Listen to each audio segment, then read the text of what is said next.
It's time for Twit This Week in Tech. A great panel today. Georgia Dow joins Larry Magid and Phil Libin, the former CEO of Evernote, to talk about the week's tech news. We'll show off the new iPhone 7. Yes, we have a jet black one. Explain what happened to the headphone port and what they put in place. The answer may surprise you. We'll also talk about why Congress might need to act pretty quickly to keep the FBI from snooping into your computer. It's all coming up next on Twit. Netcasts you love. From people you trust. This is Twit. Bandwidth for This Week in Tech is provided by CacheFly at CacheFly.com.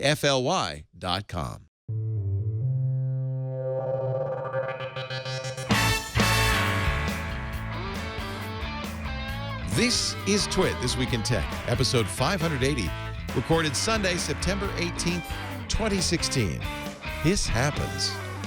This Week in Tech is brought to you by Stamps.com. Start using your time more effectively with Stamps.com. Use Stamps.com to buy and print real U.S. postage the instant you need it, right from your desk. For our special offer, go to Stamps.com, click the microphone, and enter Twit. And by GoToMeeting. Be a meeting MVP. GoToMeeting is the online meeting tool that lets you easily collaborate and present from anywhere with one click, so you always put on your best performance. Step up your meeting game and start your free 30-day trial at GoToMeeting.com.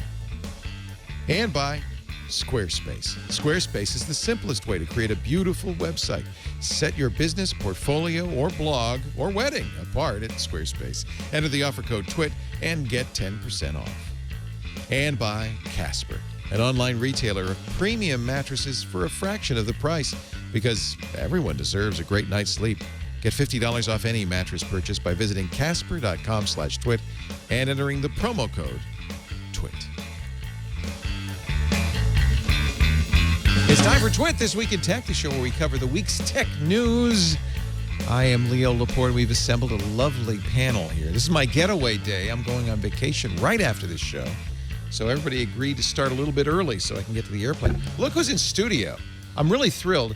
Well, an old friend, Phil Libin, is here. Phil is, you probably remember his name as the CEO of Evernote, and now as a venture capitalist. So because you no longer work for Evernote, you can be on the show. Thank you. You actually wanted to be on the show. I did. You were maybe the first person I met when I moved to Silicon Valley about 10 years ago. Really? Evernote. So oh, nice. It's been a lifelong dream of mine. Where did you come from? Boy, that's a long story. I think you're Russian, right? I was born in Russia. Yeah. In St. Petersburg.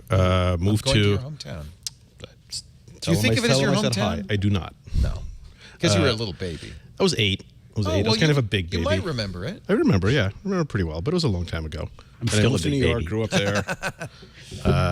So what's interesting is your accent is this mix of Russian and New York. It's awesome. I grew up in the Bronx. So it's probably more of a Bronx accent. Yeah, here the Bronx. That's nice. And then Evernote was when? 10 years ago? Yeah, 2007. Came out to California for Evernote in 2007. I remember when I first started using it before you were part of it, it was a couple of Russian brothers, were they? Something like that? A couple of Russian guys. So there was two kind of precursor companies to Evernote. There was a team here started by Stepan Pachikov, who was this a very eccentric, brilliant Russian-American scientist, engineer guy. And he actually had the original team out of the Apple Newton. These are the guys who did the handwriting recognition for the Apple Newton. Oh, wow. Because they were trying to do, it was like a grocery tape, kind of continuous roll. We called it like before OneNote. Yeah, we called it the toilet paper interface. It was just like a big roll of toilet paper that you could just write on, and it was super cool. And then I had a team in Boston. We started working on a very similar idea. Got together, kind of recreated the company. So the modern Evernote came around in 2007. And you left the company just a year or two ago, a little over a year ago. Yeah. Yeah, and I became a VC, joined the dark side. Are you still on the board or associated with them in any way? I stepped down from the board yesterday. So what? Very recently. Wow. Yeah. Okay. Yeah. It's been struggling, but I root for it. I really love Evernote. I loved it when I first used it, and I think I have more data stored in Evernote, and I keep looking at other options, and nothing suits. Yeah, it's a really, I use it multiple times a day, every day. I kind of live in it. I'm really proud of what we built. What happens. But I think part of the problem is it's freemium, and the conversion rate is low of people to the paid version. So it's, I don't want to officially speak for the company anymore. So you don't. Get so that's why I'm asking you now. You would never tell me before. So I think it's actually doing really well. Okay. I think numbers are all good. Good. They raised the price a little bit. They raised the price in some countries. They lowered it in other countries. Okay. Basically, just repriced it. That bothered some people, though. I'm sure it bothered a lot of people, but I think it's worth it. It's worth $8 a month to me. I think it's a fair price for what you get out of it. Also joining us to your left, one of my favorite people, who I've never met, Georgia Dow of imore.com. Hi, Georgia. Hey, Leo. She's borrowing Johnny Ives' white room once again. Yes. I haven't set up my back area. I will at some point have it set up. I've been really interested because I'm wondering, the reason you were in this new area is you gave your husband your old studio for his Vive room. Yes. How is he now? Okay, here we are several months later, still using it? Yeah, we both still absolutely love it. We have bean bags that we move out of the room so we can play some of the newest games on the Vive. Okay. We have Oculus also downstairs, which will probably move upstairs as well. And so, yeah, I still have the white wall. I love it. Okay. I love it. Okay. I love it. I just got a Vive. I feel like, I'm from the... Did you? Yeah, it's nice. So, okay, I have another question, because as soon as I put the anniversary update on Windows 10 on my ultimate virtual reality gaming machine, the Vive started crashing every time. So is it working okay with Windows 10 and anniversary update for you guys? So it must just be. Yeah. It's just me. Yeah, for me, yeah. Okay. I don't know how you have it set up, but it might be just for you. It's the NVIDIA card driver, and I haven't had the time to sit down and really do it. At first, in fact, I haven't even checked lately. Because I thought, they'll just update the driver eventually and it'll work. It was one of the many things that stopped working with anniversary update of Windows 10. I spent about an hour in Job Simulator the other day, and it was pretty fulfilling. I know, it's weird. Yeah. You Xerox your butt. You can staple things, throw stuff over the cubicle wall. It was uncannily accurate representation of day-to-day life. Yeah, it's pretty much my day life. That's why he had to leave Evernote. Yeah, too much. The truth comes simulator. out. Yeah. Also, with I love Quiver as well, which is a great game if you haven't already tried it. What's Quiver? I haven't. It's an archery game where you're defending a keep. It's still in alpha mode, but it's a fabulous game, and I think I play it. Like every time I play the Vive, I will at least once play Quiver with VR. Well, let me introduce Larry, and then I'll continue because I want to talk to you about VR. Larry Magid is also here from CBS. Radio News and ConnectSafely.org and SafeKids.com, and it's always a pleasure to have you in here too. Always a pleasure, Leo. Yeah, my good buddy. And you said you couldn't come today because your media group is meeting. Our media group is meeting. It's not a book group. No, it is a book and movie group. So we talk. Tonight's subject is The Manchurian Candidate. So we had to read the book and watch both movies, and the book was good, although I have to admit I'm not completely done with the book. I fell asleep at one point. Not because the book is boring, but I always fall asleep when I read. Yeah, me too. I read it on an airplane last night from New York, and I was exhausted. But I love the Frank Sinatra, the old movie. The original movie is phenomenal. And the newer one, Denzel Washington, is always great, but the movie is not that good. Classic. Have you done The Martian yet? Oh. No. Not yet. So does it always have to be a movie book tie-in? I don't know. This media club is only about two media club events old. I don't think that's a bad idea though for a book. That's a very good idea. Movie club. And my wife, we're having it at my house. My wife is actually getting Manchurian food for dinner tonight, so we're gonna have some. That's I don't know hot what pot. No, it's hot pot, right? It's gonna be good. Whatever it is. Yeah. So I was going to ask about VR. I'll ask both you, Phil, and Georgia. Although maybe Larry, you've been using it too. I don't know. Oh yeah.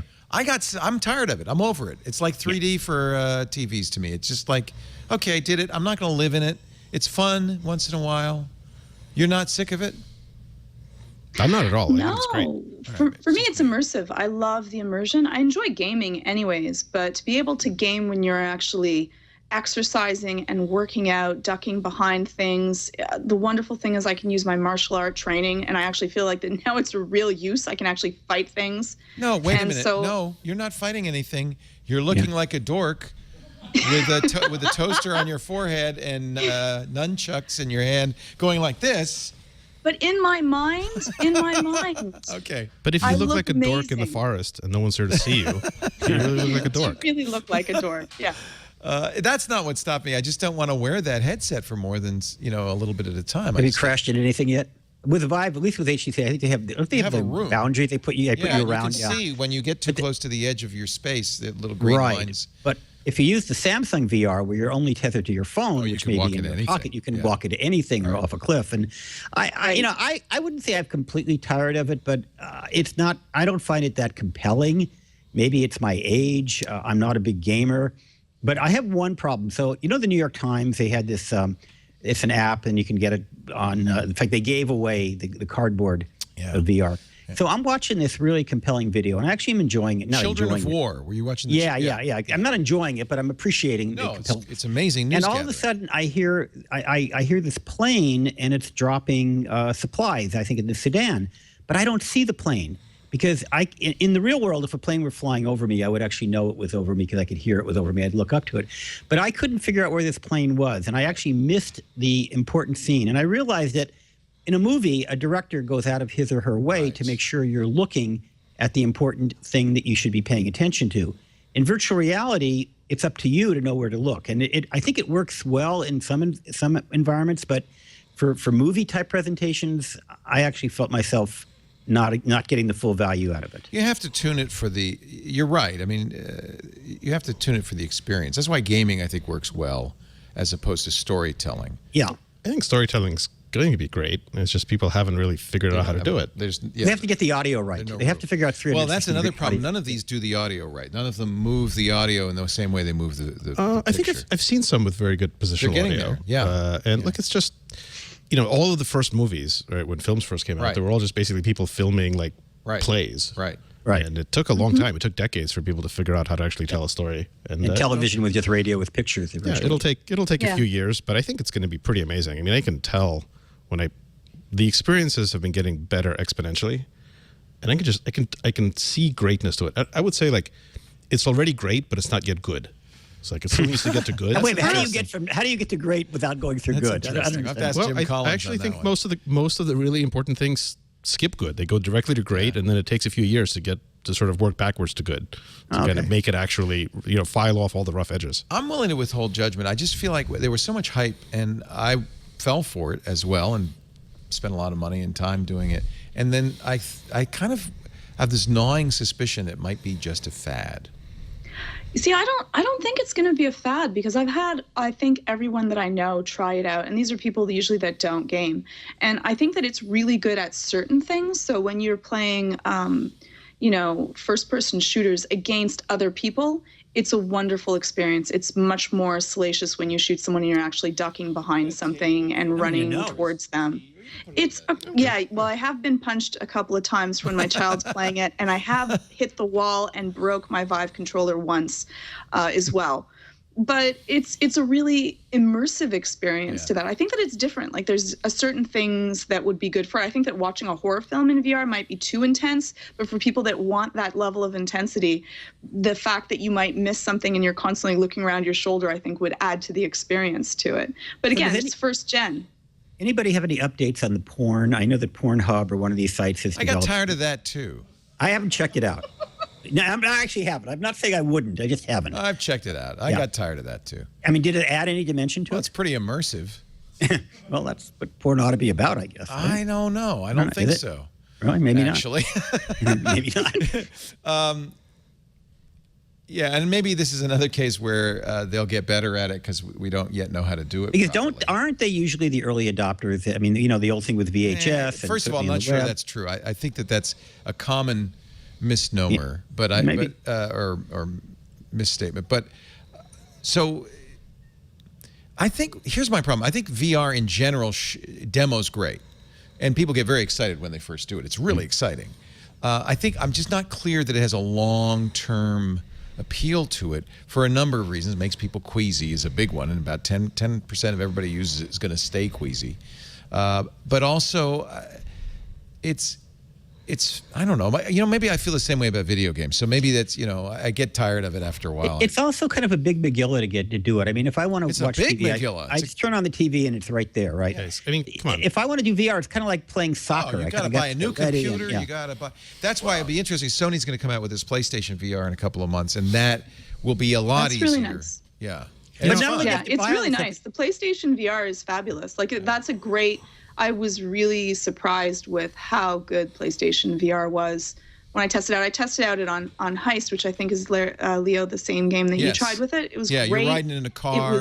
Jason Statham's driving. They're worried about Chechen terrorists on motorcycles. You have to shoot out their tires. That one? Yeah. It was amazing. It was much faster to set up. It was easier to use. I think that, and the screen, it was really exceptionally good. I think that this is something it's more exhausting. If you want a very passive experience, virtual reality is not that. It's very, very immersive. It's a little bit exhausting. It's tiring. I think that for the younger generation, they're often looking for that. They want something that will be more immersive than just a game that you're looking on a screen. And so I definitely increases my anxiety faster. It makes me feel like I'm there. I think that if you're looking for something that you can relax and do, I think that virtual reality is not that by its nature. I think you really solved it for me, because by the time I'm ready to kind of play a game, I'm sitting there on the couch with a beer, vegging out, and so I think that's actually a very good understanding of it. Thank you. Now I know why. Partly this is an occupational hazard, because part of my job is to look at any new thing and say, well, is this really genuinely life-changing or technology-changing, or is it just because let's face it, Silicon Valley's throwing a lot of stuff up against the wall, and most of it isn't. But you can tell early. This is nothing like 3D. You think TVs. This is a big deal? Yeah, it's a big deal. And the negatives. So, I'll believe it. The problems that you guys are pointing out about them are kind of funny. It takes too long to set up. Well, it's expensive. We had to build a multi-$1,000 PC to do it. Well, that'll change. Boy, this reminds me of a conversation that I was having about 100,000 years ago. When Fire first came out, we were sitting in a cave. You got to gather wood. I know, and it's I just don't see the big deal. And it's it's hot and it burns you. It can burn you. But you can hurt yourself. Are you saying, Phil, that this is equivalent to the invention of fire? Yes, that's exactly what I'm saying. Okay, well, we shall see. It's virtual fire. That's all. I think it's a big step forward. Everything's kind of clunky right now, but it has the seeds of greatness in it. I understand. In a way that 3D TV never did. 3D TV was obviously stupid from the beginning. Just a gimmick. What about virtual versus augmented? I think, to me, augmented is really going to be the revolution. But the reason I wanted to ask George is because you've been using it now for 6 months. You and your husband were very hot on it. And if anybody was going to get tired of it, it would be you. You're early adopters, but you've spent a lot of time, and you still love it. So that, in a way, that's a data point that's valuable to me. I've always said, and by the way, Tim Cook this week said it as well. He said Apple's much more interested in augmented reality than virtual reality. I think those are really totally different things. I think VR is really entertainment. Yeah. And it's meant to be immersive. It's meant to be entertainment. And that's what Tim said, is you can't see what's going on. Yeah, you're just in this world of your own. Yeah, and AR. And you don't want to. You're sad and depressed after when you go back to your regular world. Yeah. Yeah. Especially now. But AR is probably less entertainment. Maybe some entertainment uses like Pokemon, but for the most part, it'll be about productivity, and it'll be pretty amazing when it happens. Utility. Well, but we had somebody call the radio show today, said I have a medical condition where I can't remember faces. I think I have that too. I might actually. Oh, really? That is a real thing, right, Georgia? Face blindness is facial a real aphasia. thing. Facial aphasia. That's a real thing. And he said, I know there's facial recognition. Is it possible for me to use it to when I see people to remind me who I'm meeting? And I said, well, I think all the companies have it. It's not even that hard to do. Google has it. Facebook has it. Apple has it, but none of them are willing to release this kind of general recognition, mostly because of the stalker problem. I wonder, though, if you had, facial aphasia, if you could get a prescription for it. Because that's what, to me, augmented reality would be awesome. It'd be like being in Daniel Suarez's Demon, where you look at somebody and they've got not only their name, that's Joe. His wife is Irma. Yeah. They have 2 children. His birthday's tomorrow. But also reputation score.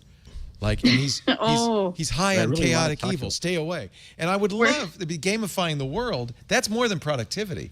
That's getting a little bit.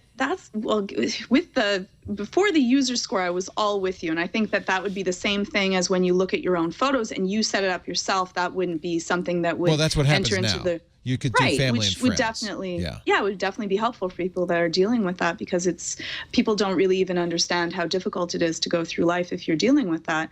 I think that having the rep score from different people. I just added that. We could take that out. Right. Okay, fair enough. Although I think that would be amazing. I don't think I've got the clinical case of it, but boy, I meet a lot of people who seem to recognize me and I don't recognize them. And it's not that just they've seen me on TV or something. They're actually people I've met. Happens to me all the and time. it's always embarrassing. I try to act like I know who they are, but right. So I'm now sure- I'm sure I That's don't because put off Leo, you meet probably like just way too many people. There's no way that you could store that many people. I had this problem even before anyone knew who I was. Like it's gotten worse since I've become somewhat known. I think maybe we all have that problem. Yeah, but it's like nobody wants to admit it. This is definitely technology that's coming, and I'm really looking forward to it.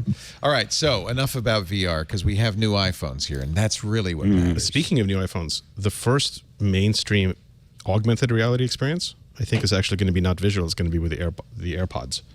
That actually is, to me, the most interesting thing about what Apple did this year. Yeah. Well, the most interesting is Mario. The second most interesting is AirPods. Mario Run. Yeah. No, the idea that these are going to become more than just headphones. These are hearables, and they ultimately can have a lot of value. I think Siri, these, you talk to Siri, and I think this is going to be the mainstream wearable, like in a way that the watch wasn't. No, I like completely agree. the wearable is going to be the headpiece. And just like VR, it's going to be awful at first.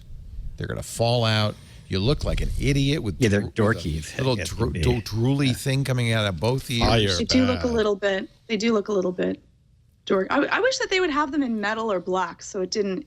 I know that they were going with iconic, like high-end hearing aids that are essentially invisible.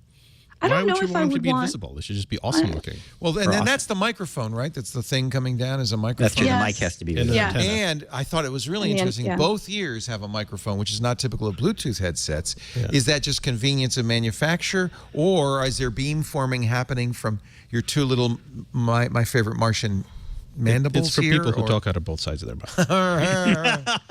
So we have here some iPhone 7s. Apple was funny this week. They said, don't get in line if you want a 7 Plus, because there are none.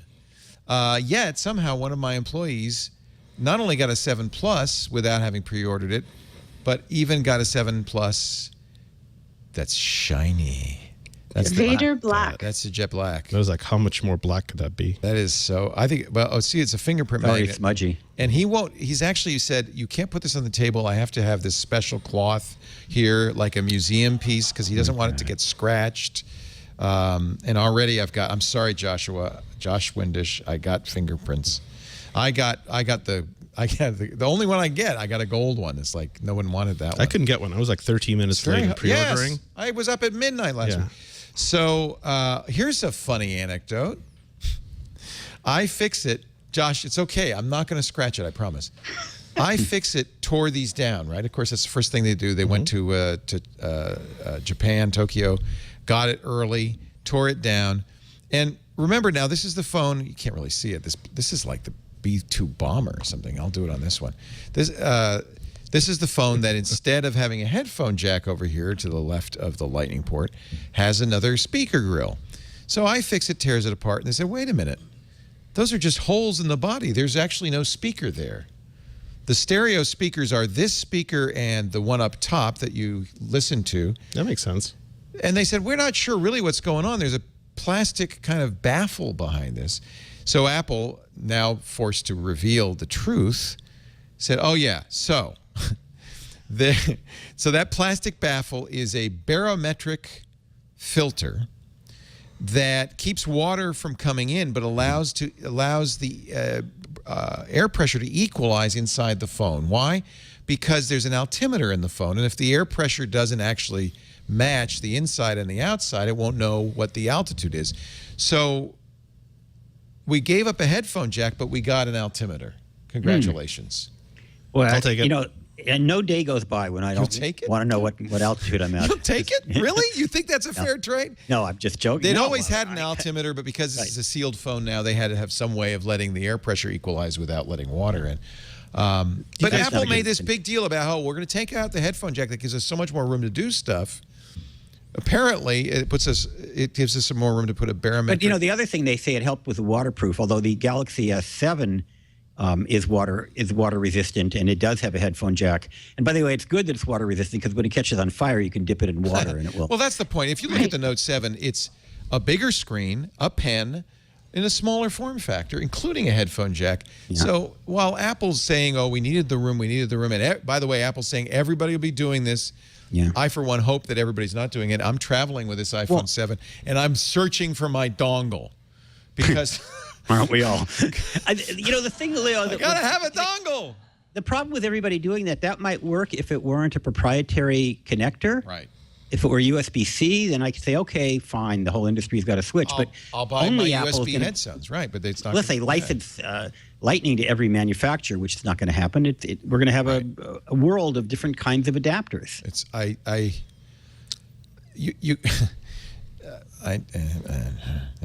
What can I say? I'm with Apple on this. You're an iPhone user. I'm an iPhone user, and but although it's the 6 Plus, you're I not. feel like You're not so in a embarrassed. hurry to get the 7. I'm in a total hurry. I was 30 minutes late ordering it, and now it's like shipping in 2 weeks. All right, so go ahead. You can play with this one. There's a couple of differences. One, this is not a physical button, right? It's a haptic button. Tell me what you think of that. This is his first time touching my haptic button. See that? It gives a little. It's nice. It's nice. Yeah. I don't like it as much. I don't either. I find the haptic button on the phone a little bit. It doesn't give me the same oomph when I press the button on my. It also doesn't work with gloves because it's actually capacitive. Now. But what could you do with gloves with But if this? you have capacitive gloves, it'll work with capacitive gloves. Oh, so. now I gotta get a Lightning headphones and a capacitive gloves. Well, But I you live in need to- Canada. Everyone has to have capacitive gloves Oh, okay. because it's cold Well, and you could want at to least use your wake up phone. you could at least do something with your phone. But now you can just tilt it to wake it up with Yeah, iOS that's right. 10. You don't really. All right, I agree. And by the way, a physical button is going to break sooner, wear out sooner, and is more of a problem with Let water in. Yeah, I think this is a beautiful design. Well, maybe not It's the in the same color. as the old one. What's beautiful about it? I think The old one was beautiful. I think the old one is beautiful, but I really like this a ton, and I'm have no problem with getting rid of the headphone jack, like none whatsoever. Why? think it's, Because you just buy a bunch of dongles. Well, Or I will think you only use Lightning, or will you only use wireless? I think probably most of the time I'll just use wireless. Yeah, I think that's the plan, right? And I think it's like the headphone jack is dumb. Like, I mean, not a judgment on it. I mean, literally, like it's not a piece of electronics that you can carry like a smart signal through. So it's dumb in the sense that it's just an analog port, Right, which means that you're limited to anything that you plug into it is really limited to what you can do. What Apple wants to do is say that every headphone in the future is actually going to be a wearable computer that you can do a ton with, that you can swipe on, that has sensors on it. Like it is the ultimate wearable. And so getting rid of that headphone jack, making people go with either a Lightning connector or wireless actually just makes a ton of sense. Like I'm glad they did it. Except for the fact, again, it's a proprietary interface. That's the part that bothers me. You know, the iPhone's a proprietary interface. Apple's always been about the primacy of the user experience at the expense of it's theoretical gradually standards. been moving into its own sphere, but this is probably I think the biggest step to saying forget the rest of the world. It's Apple. If you're either all in or Apple or you're not. No, in some ways they become more open, in some ways they become more closed. How are they more open? You know, a lot of the software stack is. No one can use the NFC except Apple. Right, but the actual development for it, there's a lot more interoperability with apps that they release. That in has iOS 8 improved. and 9 and 10. And I have to say, the biggest improvement on this you could get on your phone, which is iOS 10. The new Siri and the ability for Siri to launch apps and talk to apps is great. I like iOS 10. Yeah, I've got iOS 10 on this phone, and it's big really good. improvement. Yeah. That to me, this is an incremental improvement.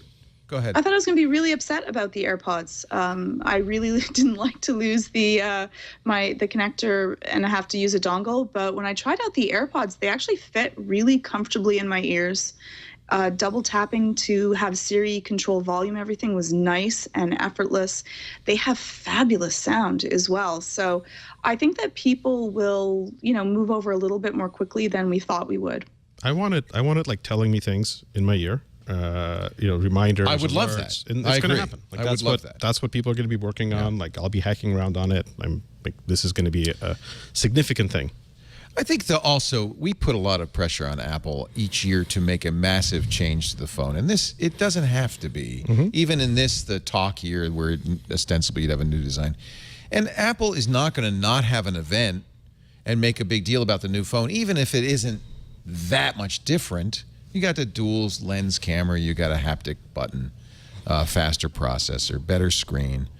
These are incremental, minor improvements, but Apple's going to have what I realize Apple is so good at. Is telling a story, and they're brilliant at telling this story and getting people excited and buying into the story. Whether the story technically, makes a lot of sense, or is, if it's a real technical achievement, and you must know this, must have experienced this in your own career in tech, that the story is as important, if not more important, than the technology. Actually, yeah. I mean, as long as the story is true. It can't be a lie. Be authentic. But it has to be something that resonates with people. And frankly, it doesn't have to be 100% true, because I'm not going to buy the story that the headphone jack is obsolete and dumb. But if you do, then it's something magical is happening for you. And that's what Apple's really most skilled at, is creating that sense of enchantment. Right? I would say a year from now, there's going to be apps that rely on smart headphones that are going to be pretty magic. That wouldn't have happened had they, they kept. I'll be very excited then.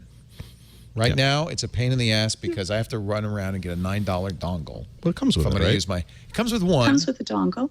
Yeah, you'll lose it probably. Just keep it. I think I know where my dongle is. Let's just keep it attached to your headphones. I have more than one pair of headphones. But keep those inside your pocket when you travel, and that's it. I do. I think that's where my dongle is.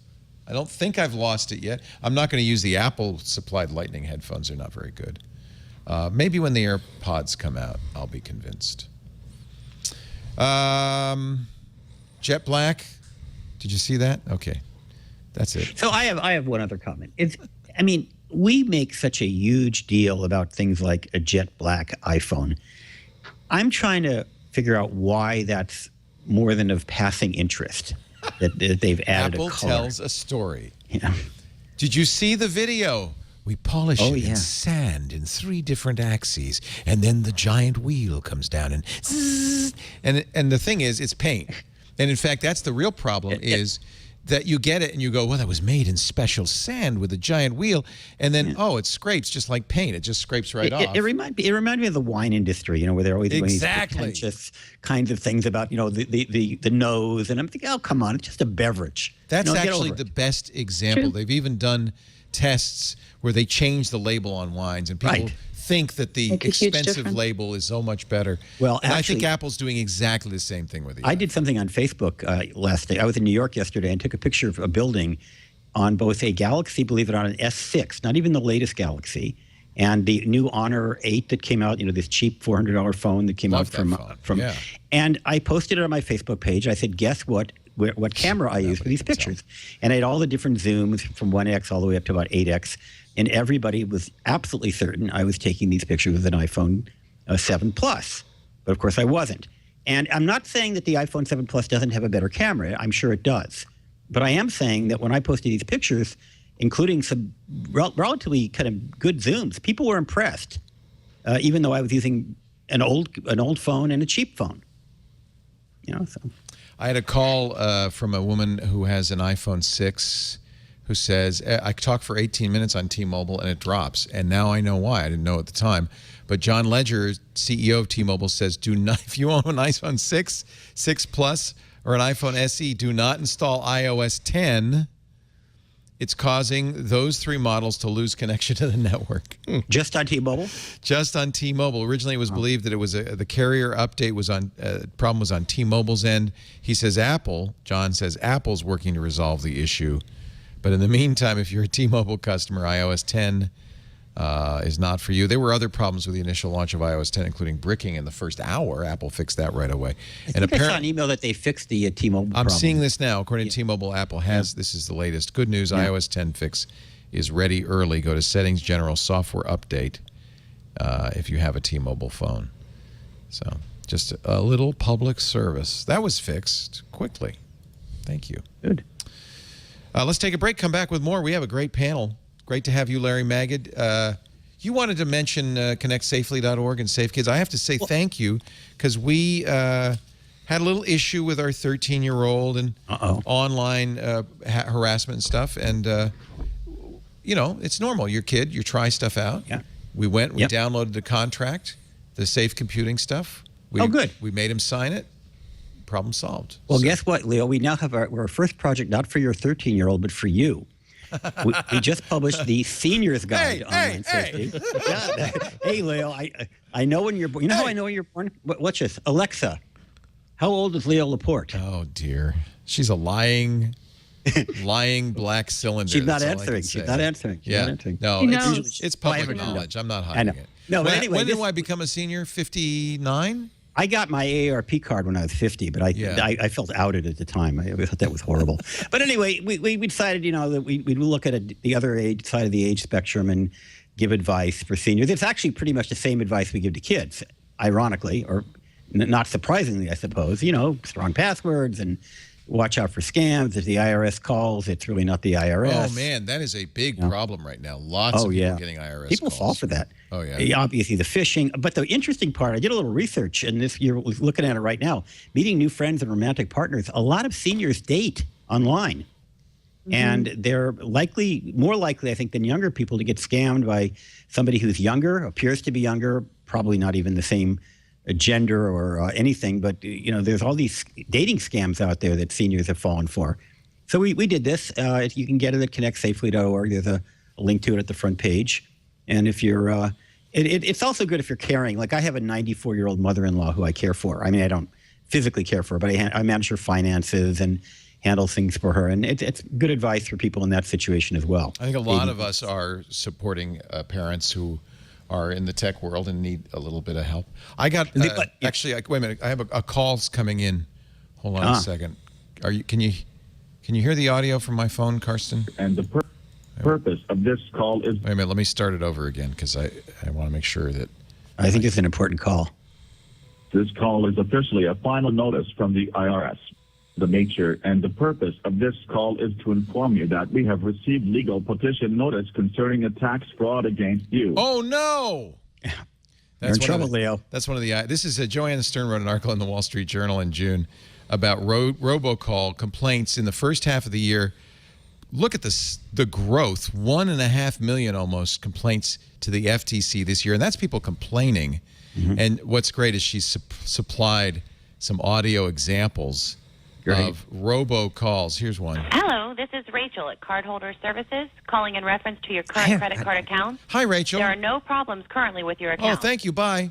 Rachel seems so nice. I like Rachel. Sweet, doesn't she? Yeah, I'd buy something from Rachel. Why do people still answer their phones? I know.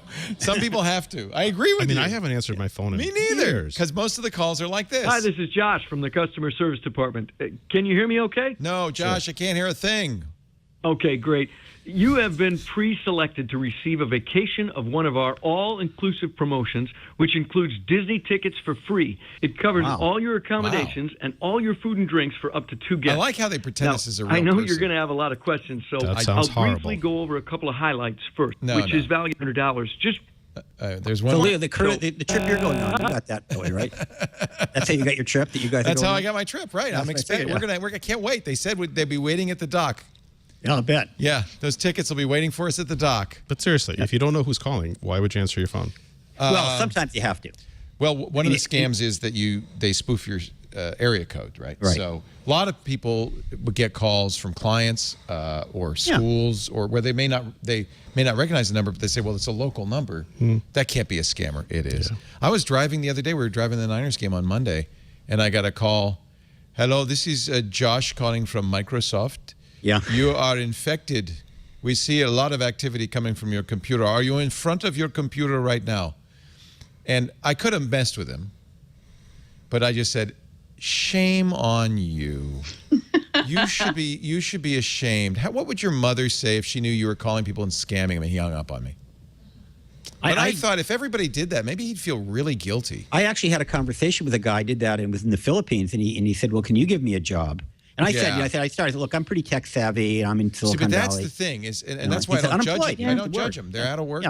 Many of them are tech support people, and they're trying to hold their family together, and so I understand that. Right.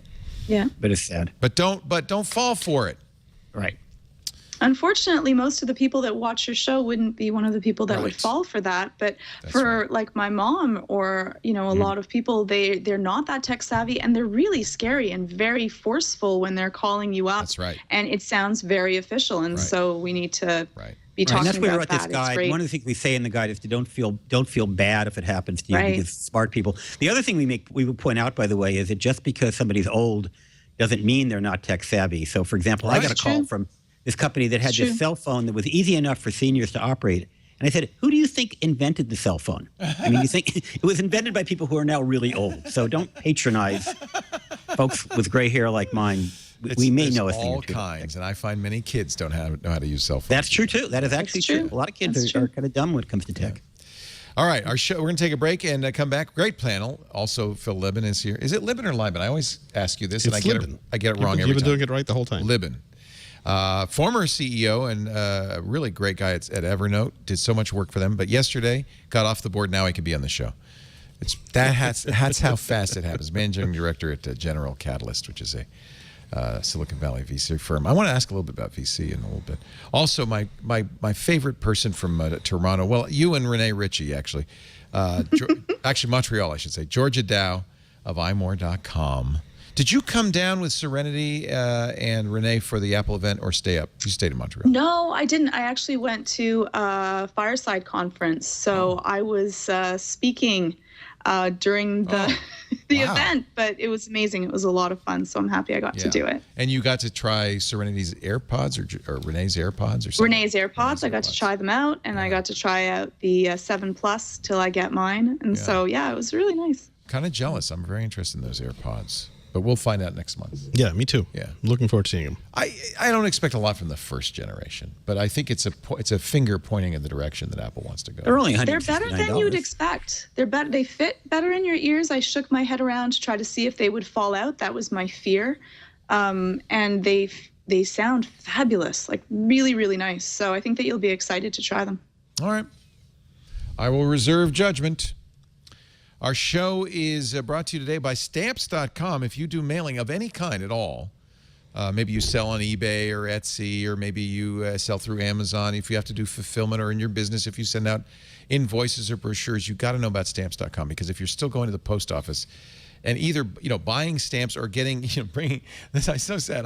I go to the post office once in a while because we have a post office box. I don't have to buy stamps anymore. I got Stamps.com, but I see people waiting in line with their giant Pitney Bowes machine. Still making Really? You're still doing It's like, come on.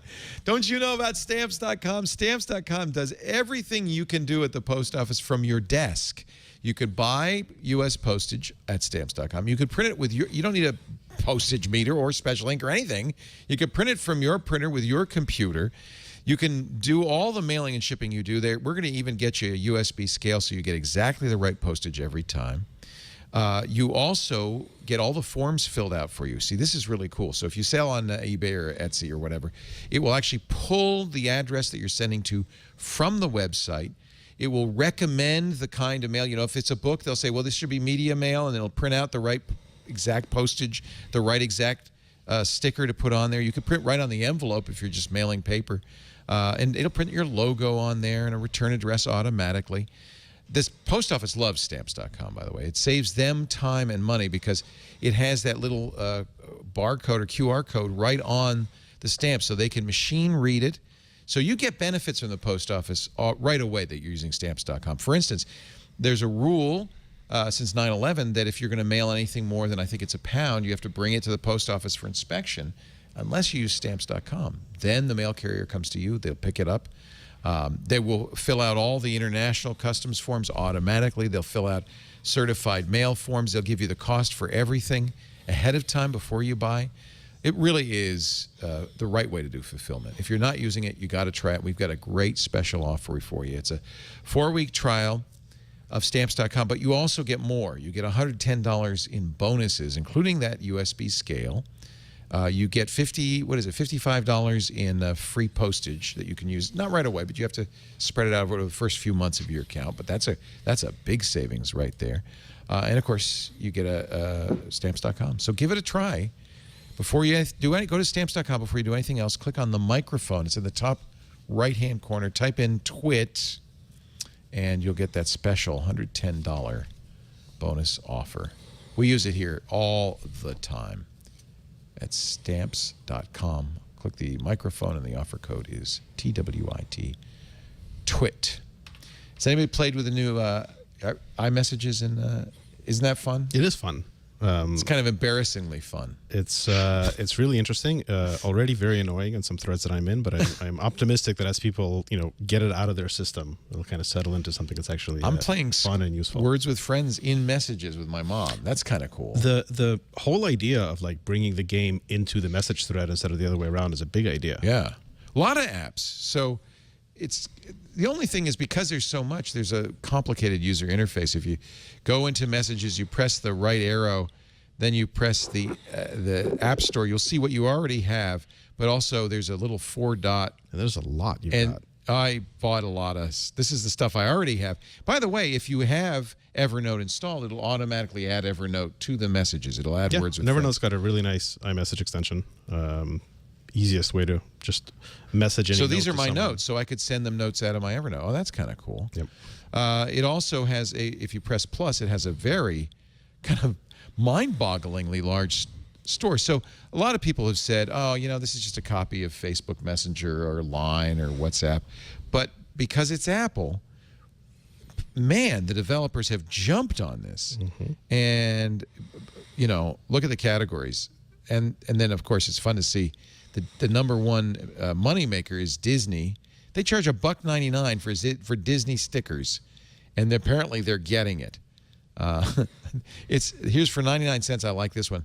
Mike Elgin told me about this. It's called Grammar Snob. You can red pencil people's bad grammar in their I've got messages. that one, yeah. Yes. Oh, that's horrible. Don't do that to me. I'm sorry. It's supposed to be That brings me back Y-O-U trauma. apostrophe R-E. And it looks like you Trauma actually from my wrote that. It's red pencil. Love that. You got a favorite, Georgia, that you like from this? I love everything. I love balloons. I love lasers. I love drawing things. Yeah. It's just right now it's still new and fun. I'm sure that I'll hit the point where I feel kind of annoyed with it, but right now I enjoy it. I still send Bitmoji though too, so that hasn't gotten old for me either. I like cat paint. You could take any picture and add a lot of cats to it. So I took a picture of Lisa and I just put a bunch of cats, because she's a little bit cat crazy, like coming out of her purse, a little kitty arm, cats lying next to her. And man, that went over really well. So I'm just saying, get cat paint. Cat paint. Yeah, I'm writing it down. Cat paint. You can add cats. What picture isn't better with cats? I think that's an interesting thing that Apple's really gone all in on. And what I really find amazing is how quickly the developer community said, oh, we'll do this. Well, conversational UX is the next really major development for how we interact with technology. Was it a lot of work for Evernote, do you know, to support this, or just kind of comes with the territory? I don't know this. I don't know the exact details. My guess is doing anything well is a lot of work, even the simple stuff. Right. Well, just figuring out, for instance, what a note-taking app would mean in a messaging app. Yeah. What would be the context? The conversational paradigm is a really big deal. You see it in bots. You see it in the iMessage extensions. Like, this is how the world is going, away from kind of a monolithic app and towards everything happening in line with an existing conversation. Right. You can't search for butt or huge, though. You sound. They could have searched. Yeah, they fixed the butt part. You and I, Larry, clearly are 13-year-old boys, because we both snorted when I said that. Right. Wasn't there a problem with the butt with bringing up porn? Yeah. And they fixed that. Right? Yeah. For instance, Deadspin said if you search for butt, you get a highly sexualized My Little Pony GIF. Right. Which I don't even know what that could be. And a woman emailed The Verge that her 8-year-old daughter trying to send a message to her dad was presented with a very explicit image. She had just searched for the word huge. You can imagine what she found. So they've fixed this. She said, I grabbed the phone from her immediately. She typed in the word huge. That's not sexual. It's just a word. Right. It's not even like butt. One of Donald Trump's favorite words, actually. Huge. That's spelled with a Y. That's spelled with a Y. If she'd spelled it with a Y, maybe okay. I don't know. Actually, what would you get? I don't know. Anyway, so Apple reasonably is banning butt. Apparently, you can't search for huge anymore either, which I don't know. The search feature is powered by Bing, so you could blame Microsoft for all of this. Anyway, just thought this would really give you a chance to try other words. I do love that, though. When searching, I do that all the time. I used to do that in Facebook Messenger all the time. Yeah. To search for the right GIF, you just type a word you want. Yeah, we do that in Giphy a lot. It's, it's awesome. Giphy, Giphy. Yeah. Hisses and buzzes in the iPhone. Do we care? What is that all about? iMore, of course, had the story because, well, it's iMore. Renee Ritchie's on top of everything. He is. He says it's not Hissgate. Apparently, some people are reporting a hiss from their iPhone 7 when they really get it working hard. And/or hold it next to a snake. Yeah. Or they search for snake in iMessage. He says it's not unusual for devices to make noise when they pull more power. I would be willing to argue, I'm a wild guess here, but as the phone heats up, remember it's got this seals and this equalizing baffle. I bet the hissing's coming out of that old headphone port right there as it equalizes the pressure as it gets hotter inside. My guess. Anyway, I haven't heard it, and apparently it's not unusual. According to Renee, it's not unusual. Although I think he says, and I think he's right, since the Galaxy Note debacle, people are always worried about anything happening. Unusual sounds coming from there. Yeah, things hiss. Yeah. Things hiss. Hiss happens. Yeah. What are you going to do? In other words, don't worry about the hiss. We were talking about iOS 10 and its adoption. It's interesting to compare the adoption of iOS 10 to the adoption of Android. Oh my God, not even close. It is. It's really amazing. What's iOS 10 adoption up to? In the first 24 hours, it was 14%. By now, it's probably half. Yeah. And that's very typical in the Apple world. But, one of the reasons, of course, is that Apple enables everyone to upgrade on day one, whereas in the Android world, it depends on your carrier, it depends on your handset. Even if you wanted to upgrade, you may not be able to. And so much easier in the Apple world. I don't think it's a knock on Android. It's just a good thing to understand, and it's one of the reasons that security on Android is a challenge. It's not Google's fault. Manufacturers and carriers don't like to update phones. They want you to buy a new phone. But if you look at it, Marshmallow, the latest but one version, current version is Nougat, which doesn't even show up on this chart, by the way, because only a couple of phones have it. Marshmallow's 18. You want your phone, don't you? I'm sorry. I have to interrupt now because Josh can't live without his jet black. I was going to wait. Beautiful. It's beautiful. It is. It's beautiful. Thank you, Joshua. Josh Windish. Don't scratch it. Just scratch it already, Josh. It's going to happen. Just scratch it already. Get it over with. We did the same thing with this. He got a brand new Honda. Yeah. And he said, and then he got a scratch, and he was devastated. Now he doesn't care. But now he can drive. Now he can drive the Honda. Exactly. Just get it done, then you can put the phone in your pocket. I offered to put my plastic case on it. He wouldn't let me put it on there. He said, you're gonna scratch it. It'll scratch. You don't buy the Vader Black phone and then put a case on it. One does not just buy the Vader Black phone. No, no one knows that you bought that you have that no one can look at you lustfully about your phone. That's why I buy clear cases, see? Well, not only that, you can't even tell it's an iPhone 7 unless you look at it really carefully. That's why you buy the Jet Black, because the only one... I see, then they'll know, Yeah. That's exactly Apple is so smart. Right. That's why when I had to buy a gold iPhone 7, I was so humiliated, because this isn't even last year's color. This is 2014's color. Oh, how awful. Horrible. Shameful. You're not even my friend anymore. That's it. We're over. And yet you bought the clear case to show it off, so... No, this is going to be for the jet black one when it comes later. I see. Because I did, in fact... Now, this is really a first world problem. I did, in fact, buy both One so that I'd have one for the shows this weekend that would come on the 16th. The best I could do was gold, and then the one I really wanted. When did you order it, Leo? I was even faster than Phil. I got online. I sat there at midnight refreshing the website, refreshing the Apple Store on the iPad, both. I got on the iPad at 12:08. I made a note of it. I said, mark this time. We're in. And then start the clock. And then I immediately went to iPhone 7 Plus Jet Black, and it said October 4th. Yeah. Immediately. Yeah. So I just tried ordering one just a few minutes ago, and one of the problems I had is I told it I have an AT&T. I want an AT&T phone, right? But it wanted to know my account number, and my fear is that it will disable my current phone when the new one ships, and I just want to pop my own SIM card in. Here's what happens, and I'll tell you because I did the same thing. This is to get the phone. I had to actually buy it through AT&T, which further humiliated me. Mm-hmm. So it comes, and I'm going to Europe. I don't want to use AT&T. I have a T-Mobile SIM. I want to use T-Mobile. Right. Unlocked. I have a Google Fi phone I'm bringing, and I have a T-Mobile phone. And so this is the AT&T phone. It would not. Before I thought, well, if I do this before I activate it, I won't tell it.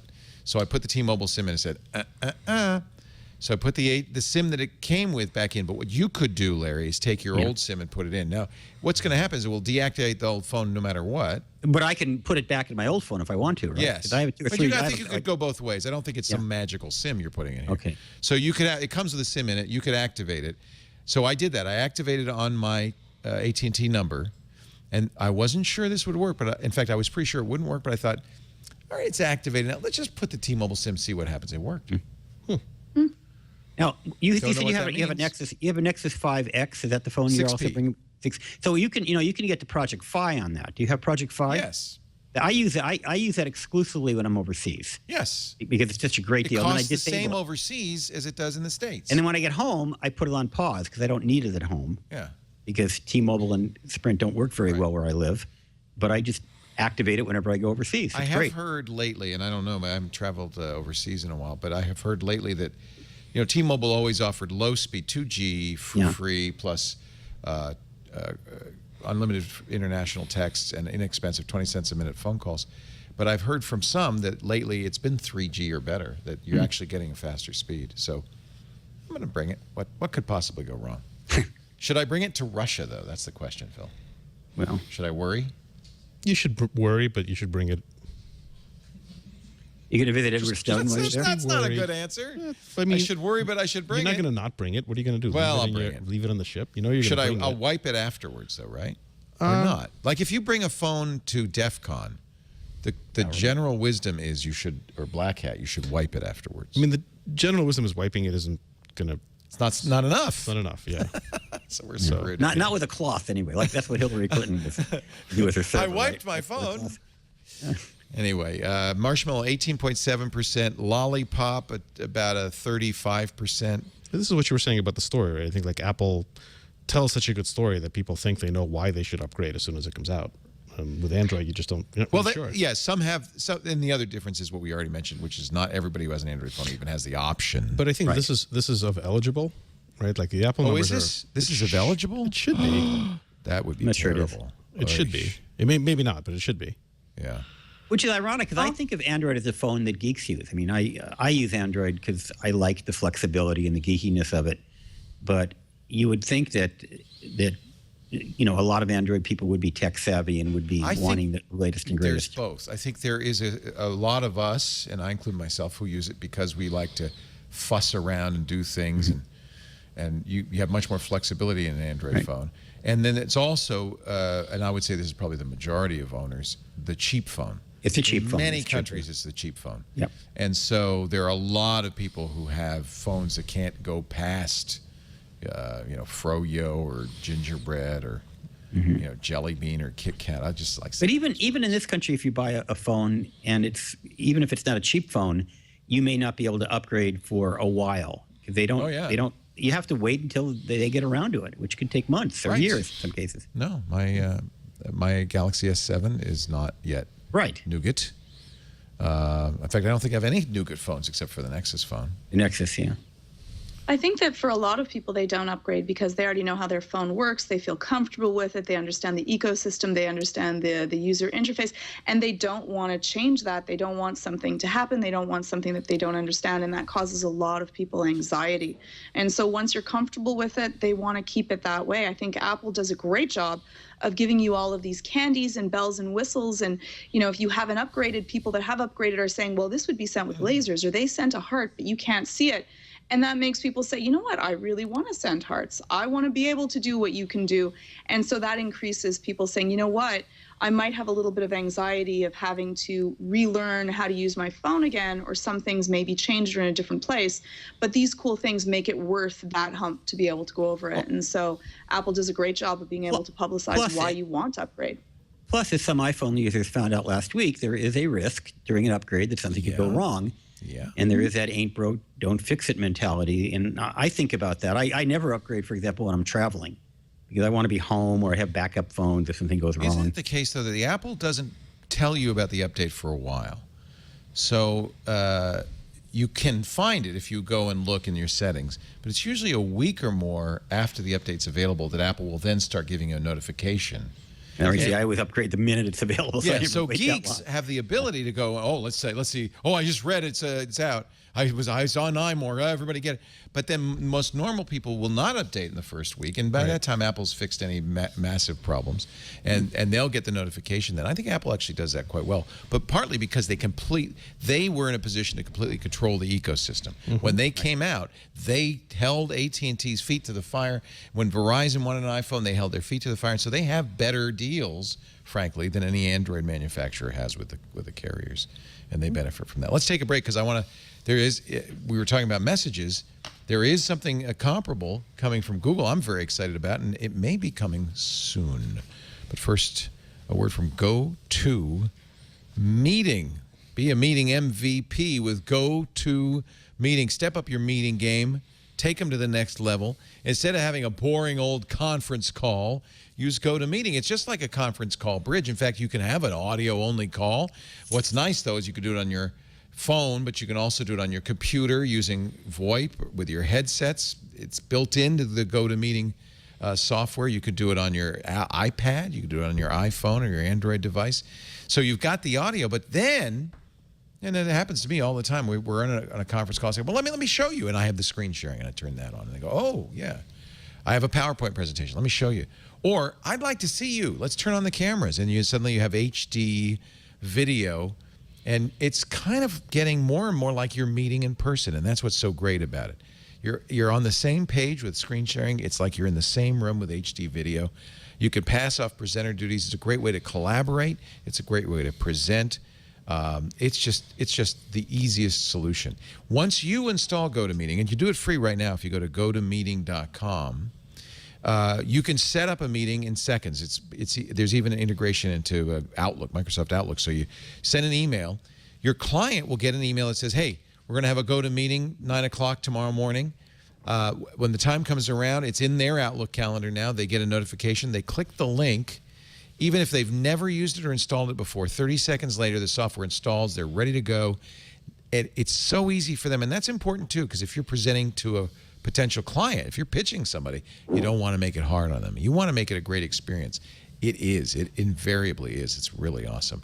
One-click recording, built-in audio, toll-free calls is an option, and you can do things like have back-channel chats, which is always fun when somebody's presenting. You can send private links and so forth. It's good. It's the best. GoToMeeting.com. Try it free for 30 days and step up your meeting game. Be a meeting MVP with GoToMeeting. We thank them. They've been one of our best advertisers, supporters since, I think since 2005 or 2006 for a long time. We're talking about the week's tech news, an early edition because it's a getaway day for me. I'm heading out, and I'm a little disappointed because I've been waiting for Google's version of messages, Google Allo. They announced it at WWDC in June, and they said it would be out by the end of summer. Well, when is the end of summer? September 21st. Soon. September 45th. It's a funny game sometimes companies will play. Is it calendar summer? Is it Labor Day? Well, it's obviously not Labor Day. Ev Leaks, who's usually pretty good on this, he says it will be out this week. Allo is going to be very interesting because all the things we were just talking about with Siri in your ear and the messaging platform, Google can do, and I think it intends to do with Allo, including automatically pull up bits and pieces of apps, even if you don't have it installed. Evernote, for instance, I don't know if they're going to do this, but they could if I don't have Evernote on my Android device. And by the way, it's cross-platform, Android and iOS, which I really like. This is probably an Android-only feature, though. If I don't have Evernote installed, I can ask for something from Evernote, and it will download a little small bit of Evernote, just enough to accomplish that. And then after doing the task, say, and if you want the full app, it's available. I think that's great for app developers. That's a chance for them to get some exposure. And it's great for users because it adds capability. Allo becomes your ombudsman, your middleman, the guy, instead of, and this is one problem I had with the chat platform on Facebook, for instance, where, I was interacting directly with the bots. They got annoying after a while.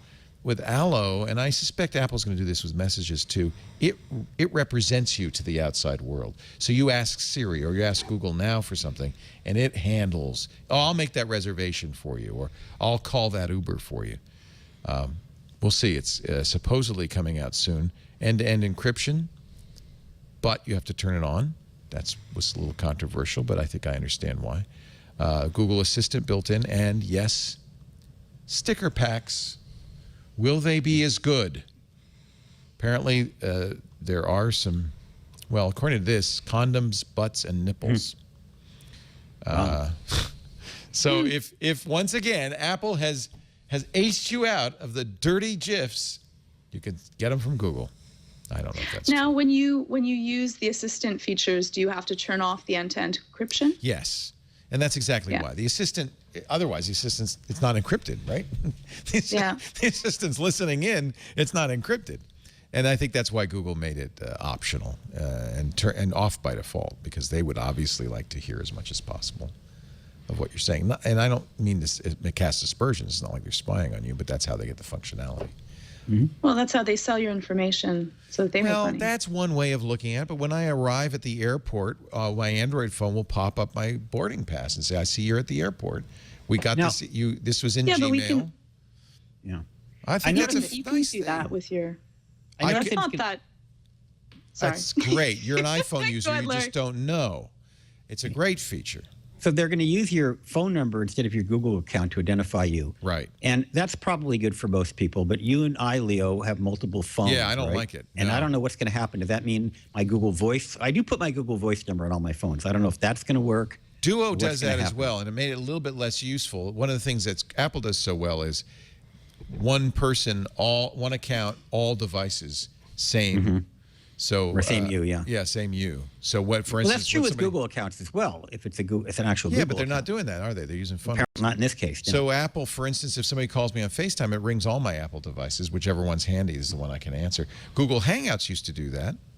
I'm guessing you'll be able to associate multiple numbers, but I'm not 100% sure. You can't with Duo, and that's what's weird about Duo. Duo is tied to that phone number.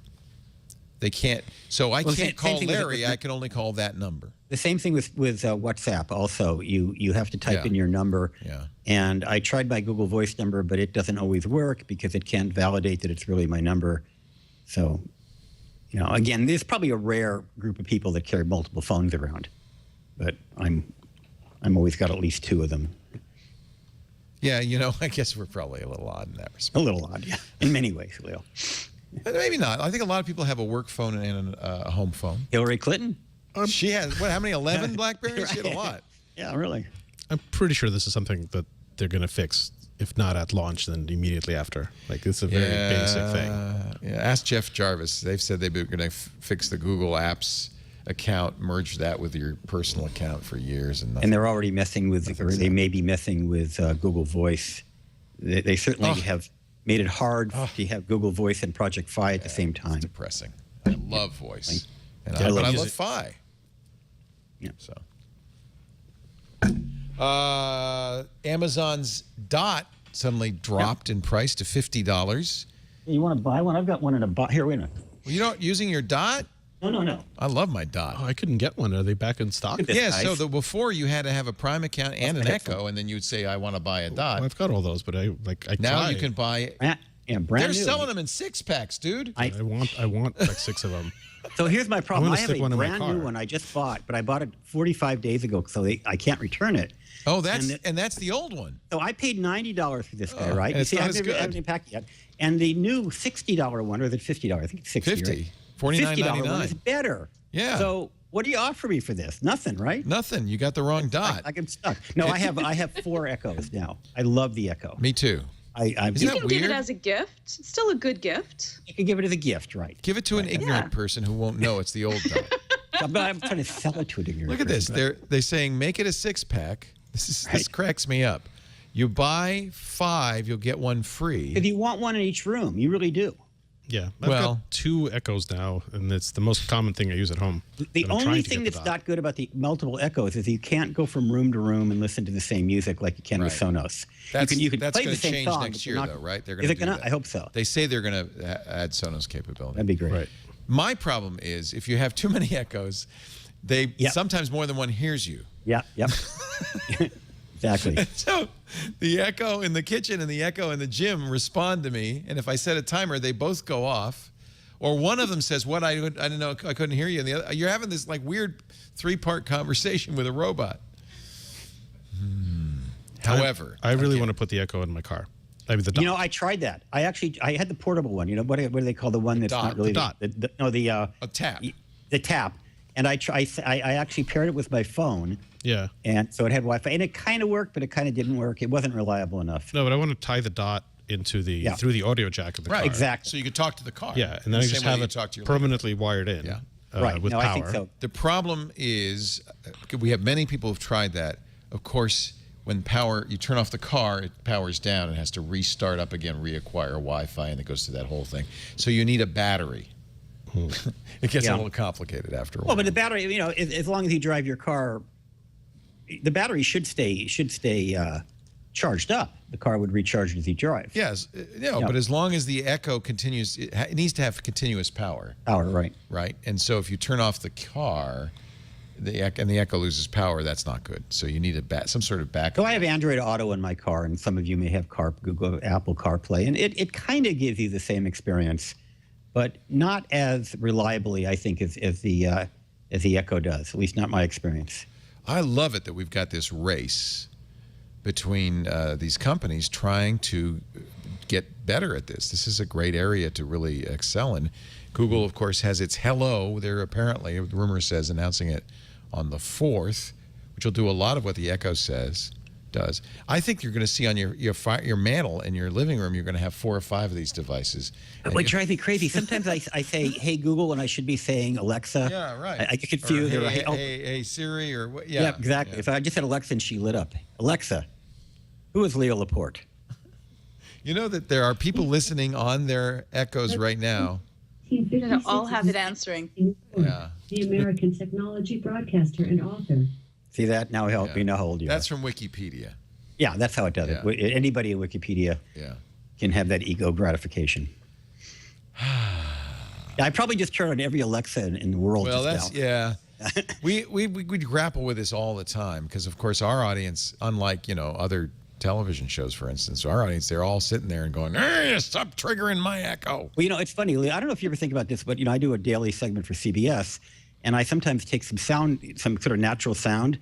And then in a couple of segments where I wanted to use a siren because it would have worked really well for my segment. You can't. But it occurred to me, wow, people are driving. You don't do that. We have, my radio show is for Clear Channel, and I have to do training because some idiot Clear Channel disc jockey in New Orleans played the emergency alert tones. Oh, no. And the company had to pay $1 million fine or something. Wow. And now every 6 months I have to do training on what not to play on the radio.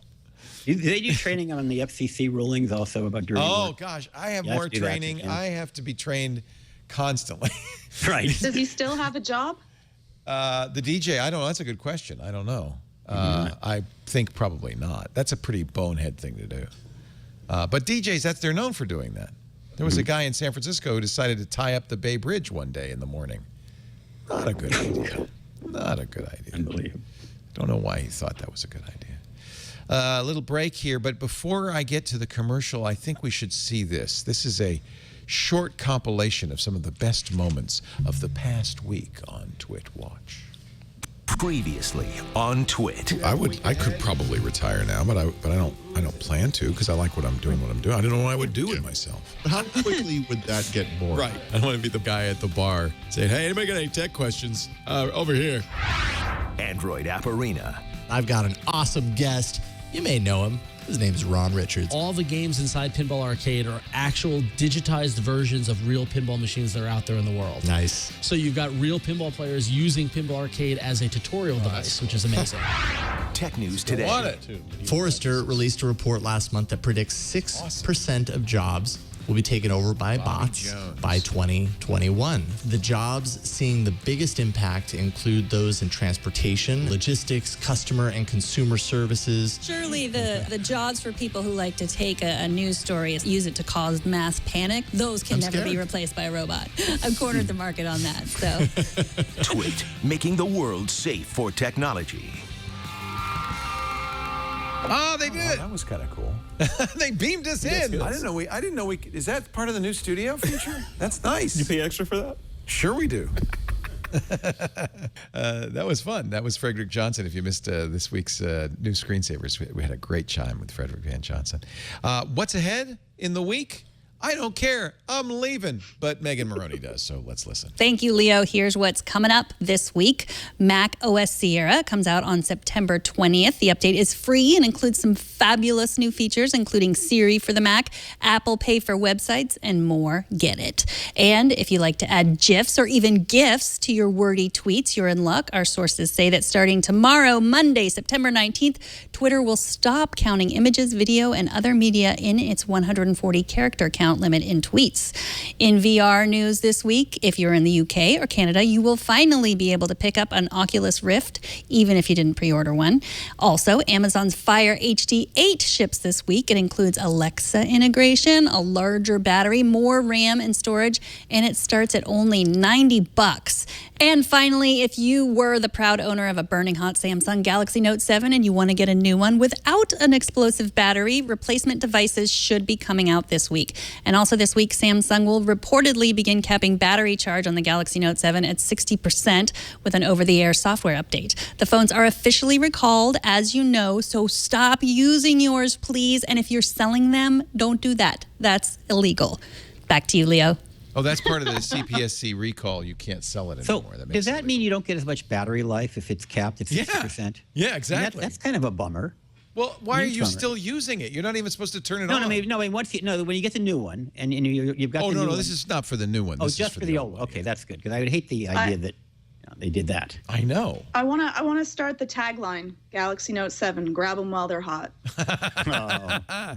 I had one. I loved it. I was very sad, but I was not gonna. And in fact, I even thought it was safe, but I was not going to bring it. Well, I was doing 2 ways for CBS the day when the official recall came out, which I think was Friday morning, which is the same day that Apple released the iPhone 7. Nice timing, huh? And so, the greatest I could say, you got Samsung Galaxy Note 7s that are exploding, and Apple's sales I turned mine in for $850. Got myself a brand new iPhone 7. How about that, huh?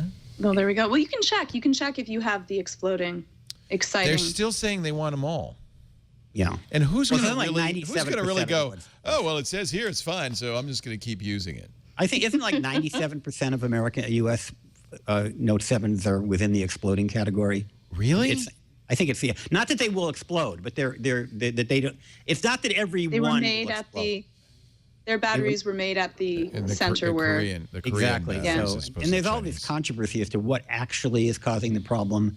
Well, that's part of the problem. Is as much as I think Samsung's done a good job on this, they haven't been completely forthcoming as to what the problem is. Exactly. Because we first assumed it was just when you charged it was an overcharging problem. That's very common. But apparently, some people are saying, no, it's just burst into flames while I was using it. How many have actually done that, though? 78, not that many. Something like that. How many do you have? Well, how many? How many do I have? No. How many? I heard 92 is what they reported in the U.S. Yeah, 92 now. Okay. Yeah, but that's what they reported. So who knows? Well, I think it's accurate. I mean, but there may be incidents they don't know about. Come on. If your phone bursts into flame, you're going to tell them. Shh, don't tell Samsung. I want to keep using it. Well, the funny thing is, I've been known to fall asleep with the phone next to me on the bed. I know, could you imagine? I know. Yeah. Well, I'm going to get on a plane. Every airline now is saying don't bring it on the plane, and I'm going to get on a boat. And I have to charge it. I'm going to be on the boat for a week. I don't want to. We can throw it overboard in the boat. Yeah. Oh, yeah. Great. Well, the fear is if it happens while you're asleep. Right. Right. Yeah. Right. Or if your child is using your phone, or if it's near something flammable. Yeah. This is a really big deal. No, it's a very big deal. Now they're saying, and this is the most recent news, that they're going to have new safe Samsung Note 7s in stores by September 21st, by this week. Amazing. I don't believe that for a minute. It's amazing if they can pull that off. I just find that very hard to believe. Don't they have to get them vetted? Don't they have to say, well, bring them to UL or somewhere and say, okay, see, it doesn't blow up? I mean, I don't think you could just say, no, we fixed it here. I mean, unless they had a run that was some kind of a different process. Well, they think they know what it is. They think it's because for the first time ever, Samsung was making their own batteries. Most of the phones were made with Chinese batteries, as they have in past years. But again, Samsung hasn't been super forthcoming about all right, because at first I heard that it was one of the suppliers was at fault, and now I'm not sure. It was their own affiliate, Samsung's own affiliate. Their own affiliate, right? But not all batteries came from that affiliate. No, in fact, that's why I could have. My phone was made in China. 60 to 70% of their batteries did, though. Right. So. But any phone made in China, apparently, I'm not. Don't quote me on this. But according to the Wall Street Journal, they said any phone made in China had the Chinese battery. Those were safe. Most of the T-Mobile phones had Chinese batteries. They were safe. The T-Mobile guy, in fact, told me, well, this is probably okay. And I did say to him, well, is it your advice that I not exchange it? He said, oh, no. You should definitely turn it in. He didn't want to be responsible. But yours didn't overheat, though, right? Never. Yeah, but then the question is, why are some made in the same factory overheating and others are not overheating? No, we think that it's the ones made with the... But even if you had one made in that factory, it may not have overheated. I mean, 92 cases out of 1 million phones is a very small percentage. In fact, I think Samsung said it was like only 1 in 38,000, 1 in 32,000. So the question is, what is it about those phones that are causing it versus all the rest that aren't getting hot? You can blame it on Sally. She forgot, she was a little hungover that day. And she forgot to put in the little thing that checks the temperature. I mean, do we really care? Why? It's a low occurrence. They recalled the thing. Right. You're going to get new phones. They're not going to explode. Right. Hopefully. This is not the most gripping story that's ever happened. No, and it's happened before But in it other actually, companies. But it does actually wreck. is a pretty good story. It's a huge story because it really does wreck consumer trust. Right. Companies spend billions of dollars to try to build up their brand, that it's safe, it's reliable, it works, it does not explode. Hard to spin exploding as a feature, right? Keep warm at night. I think it hurts Samsung's brand, doesn't it? It certainly hurts the brand, and it's an expensive. They reacted to it in a correct. They handled it properly. And probably they didn't very have much of a way. choice. They didn't react really quickly. Oh, they reacted as quickly as they could, I would say. They didn't go to the CPSC right away, but they did say, we'll take them back right away. They said, we'll give you a $25 I think when you compare this credit. to airbags in cars being kind of malfunctioning for years. Right. And took a long time. Well, it's true. I have a car. In fact, my car has a malfunctioning airbag, I'm told. But the replacement isn't available yet. Oh. And nobody told me I could take my car back to the dealer and get a loaner until the new airbag comes out. I'm still driving this thing. Right. So. Right. This was handled as well as could be, I think, handled. It's just... it's hard. I think it's hard on the company, and I think it's a lot of money. And well, that's the other thing. They rushed. They rushed to get the phone. Is that why you think that they were trying to beat Apple? They're trying to beat Apple to the punch, and so they probably did. They cut where they could. They couldn't cut in. Right. They probably cut a little bit. Tried to rush manufacturing. People are probably working extra hours, a little bit more tired, and then they didn't have the same amount of time that they would have in order to test the phone. So yeah, probably some of them kind of went underneath the radar. Will people buy Note 7s now? So here's my, or will people buy an iPhone 7 Plus instead of a Note 7? Will there people actually go out and buy a different phone? I did. I don't think that for most people they will. You're comfortable with an ecosystem. You're probably going to stay in the ecosystem. It's really hard to change to a completely different device. Right. I think that if you're new to a cell phone or thinking of switching, this may be that defining factor. But in another month or two, our attention spans unfortunately and fortunately are really short, and this will no longer be a story. There'll be some other interesting scandal that we'll be covering, and so people will go back to their phones and be happy with them. It's barely a scandal now, or not at all. It's not a scandal, right? No. And it's barely a story now. Of course, it's not going to be a story in 2 months, right? You know, they did the right thing. They recalled them. I bet you, though, they don't sell many Note 7s going forward. There'll be the new Google phones come out on October 4th. I think this will benefit Google as much as it benefits It's Apple. definitely a big hit to the current product line and to the current brand. They made a mistake, and now they're paying for it. But I think I don't think there's anything like unvirtuous in how it's they also do it. a huge company, and they can absorb it. Yeah. Right, that's exactly my point. They can handle it. Right. If it were a smaller company, I would worry about them dying as a result of this. For BlackBerry, this would be it'd be all over. Oh, of course. Maybe all over anyway. BlackBerry goes under because of the Note 7. That's all. That's the story. Our show today brought to you by Squarespace, the place to make your most beautiful site ever, but not only beautiful, but beautifully engineered, whether it's a portfolio or a blog or you're selling, because every Squarespace site comes with commerce. It's hosting plus the software, and they work so tightly together, you get a really virtuous circle here. So, for instance, one of the reasons Squarespace sites never go down is because the software will automatically spin up new instances whenever their bandwidth, when they see a lot of traffic. And so they can handle giant jumps in traffic that no other hosting company can handle. They also have really smart engineers. So the designs, and I think Squarespace is famous for just the beautiful designs on their templates.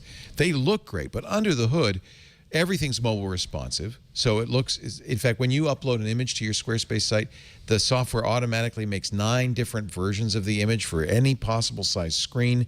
That every screen, it looks great. They resize perfectly. The e-commerce is one of the few places where the e-commerce kind of matches the look of the site. It's not a separate shopping cart just hanging off the side of it. So you can create, manage, and brand your store in a beautiful way. They now, by the way, support your merchant card. They support payments. They help you with shipping. They have analytics for commerce. You can see the traffic of visitors in real time. You can see abandoned checkouts, device filtering, so we sold twice as many to iPhone users. It's really a great platform. If you're interested in creating a page that's like a news page, they have these great magazine templates now with grid-style landing pages, so you can. This is all the rage. You see this in The Verge and Yahoo Tech, for instance. Browse through all the posts in one place with infinite scroll. You can have related posts if you want at the bottom that lets gets your users to read more. Author profiles, integrated search in the header so they can find stuff. I mean, this is really stuff that if you were to go to a designer and an engineering team would cost an awful lot of money. I know, I've done it. You get it all very affordably as part of your Squarespace subscription. By the way, if you've created 3 or more active Squarespace websites, you now can join the Squarespace Circle, which gives you advanced guides and optimized support and longer trial periods for new projects, up to 6 months. That is awesome. Squarespace has also added domain names. They sell domain names. You'll get a free one with an annual purchase. They've always done that. But you can also go there to buy one of over 200 TLDs, of course, .com, .net, .org, but some of the wild, wacky ones, .biz and so forth, from Squarespace domains. And this is a really nice feature. They'll give you a clean, spam-free parking page until you're ready to start building that site. That is sweet. Squarespace. I want you to go right now. Join the million Squarespace customers who get the best hosting, the best software at the best price with e-commerce, with mobile responsive design. Make sure, though, if you decide, after your free trial, if you decide to buy, use the offer code TWIT. Do me a favor, use the offer code TWIT. You'll do yourself a favor, too. You get 10% off. Squarespace.com. Thank you to the chat room. Here's the DJ, Bobby Bones. I guess he's a well-known syndicated country show.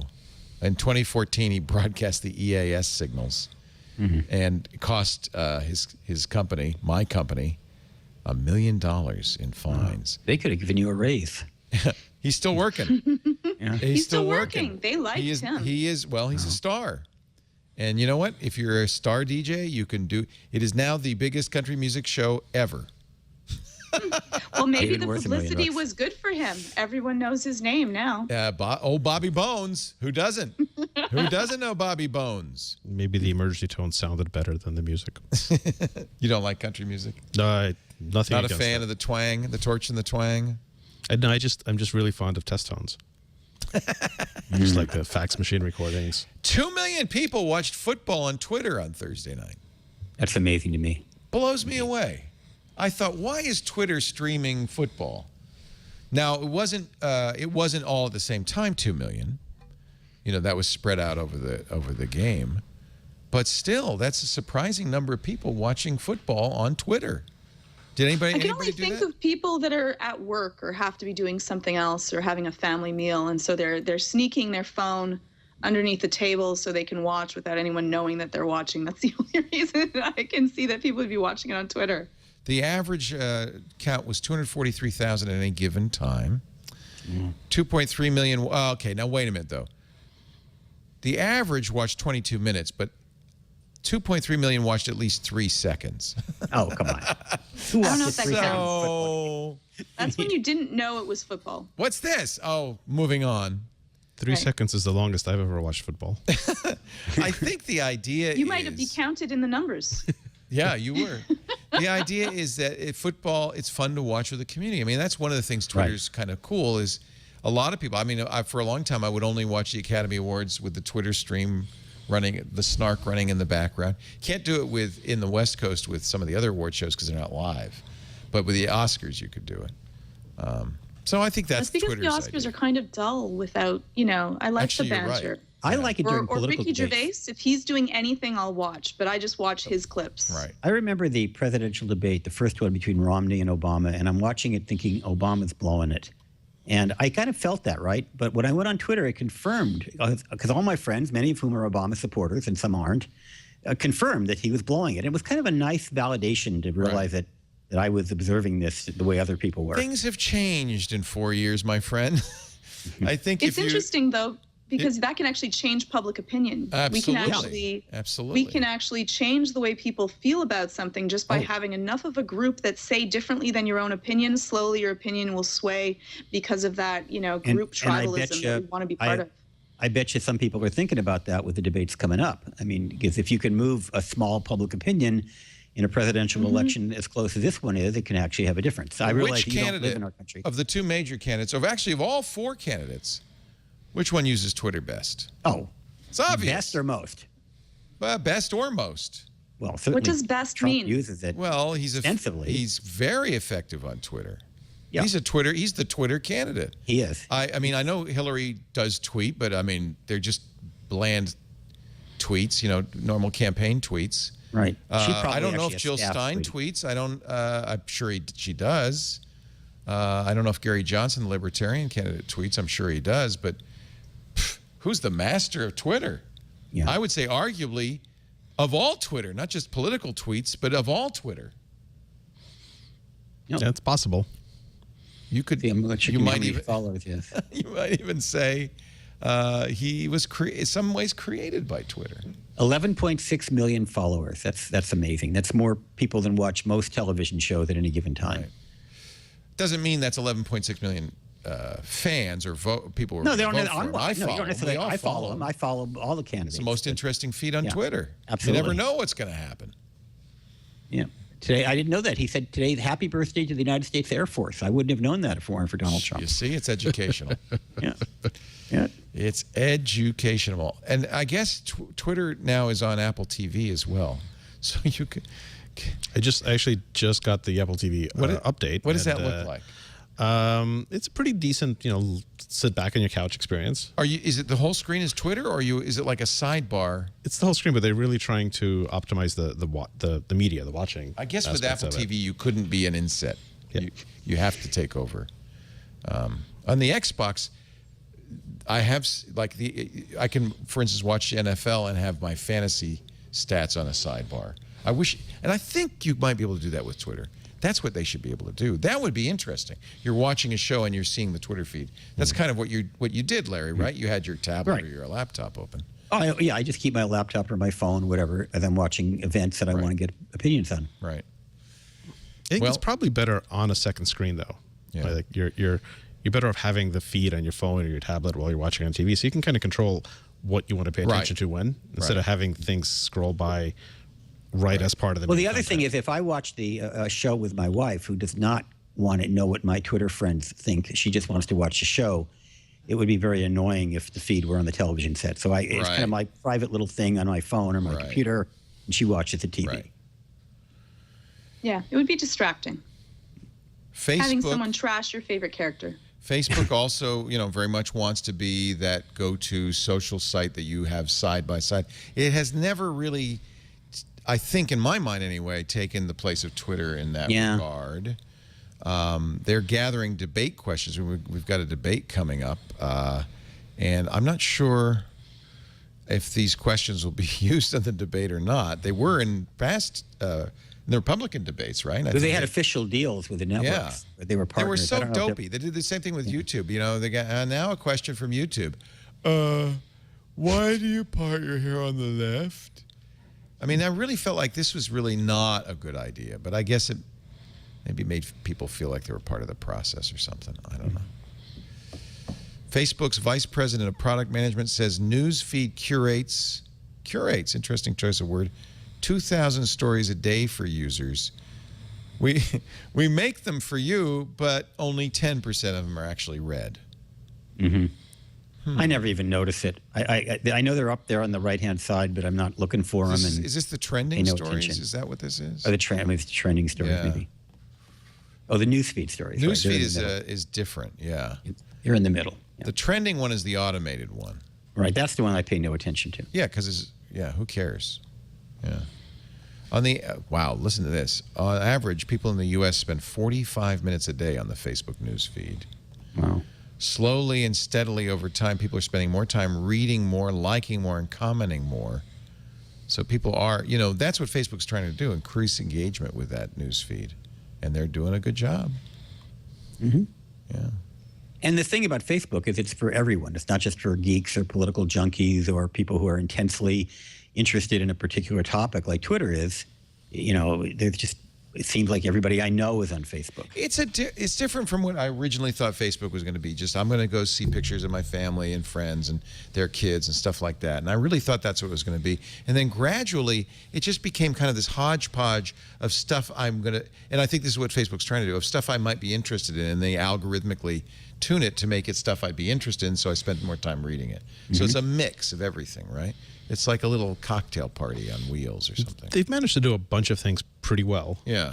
Really reinvent themselves a few times, stay relevant, better than Twitter's been able to do. Much more nimble. Snapchat's the real kind of surprise thing, right? That came out of almost nowhere. The funny thing about Snapchat is since it's so personal, you don't see it, right? You don't know what's going on in Snapchat. Yeah, which is kind of part of the brilliance, right? It's like you have followers, but you're not really sure who's seeing you. Yeah, you're not really sure how many followers people have. Right.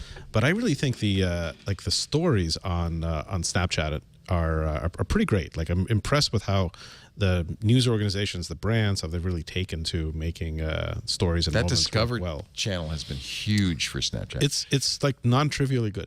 Do you think Instagram's attempt to copy it has paid off, or not yet? But we'll see how that goes. I think it's not a bad idea for them to pursue it because it's been so successful for Snapchat. So, feds are according to Wired magazine, soon will be able to legally hack you. Anybody? Oh, great. Yeah, nice. It's probably not hacking if it's legal. Well, you tell me if it's hacking. The Justice Department is planning a vast expansion of government tools. Under a new set of rules, the FBI would have the authority to secretly, now you tell me if this is hacking, secretly use malware to access thousands or hundreds of thousands of computers belonging to innocent third parties, even crime victims. This would be legal according to Rule 41 of the Federal Rules of Criminal Procedure. The government could hack 1 million computers or more with one warrant. Oh, great. Now, I don't see anything that could go wrong there. What could possibly go wrong? It doesn't. And could they use that information against you if they, manage to find out you're doing something illegal? This is what they say. They need this power to investigate a network of devices infected with malware and controlled by a criminal. But, many of us, well, not me, but many of you, your computers are, without your knowledge, occupied by malware, which allows a bad guy to use you against other systems with DDoS attacks as a botnet. So apparently they're asking for permission to examine your computer to see if you have a bot on it. How do you feel And I'm about sure that they won't use anything else that's on your computer against you if they so happen to find it. I don't think the snark is the right way to handle this. I think they need to be able to combat botnets. And it's obviously pretty dangerous to expand this authority, but we should have pretty hardcore rules about what they can and can't do, who sees it, who doesn't, what are the rules for evidence gathering. Like, this is a real thing that we need to confront.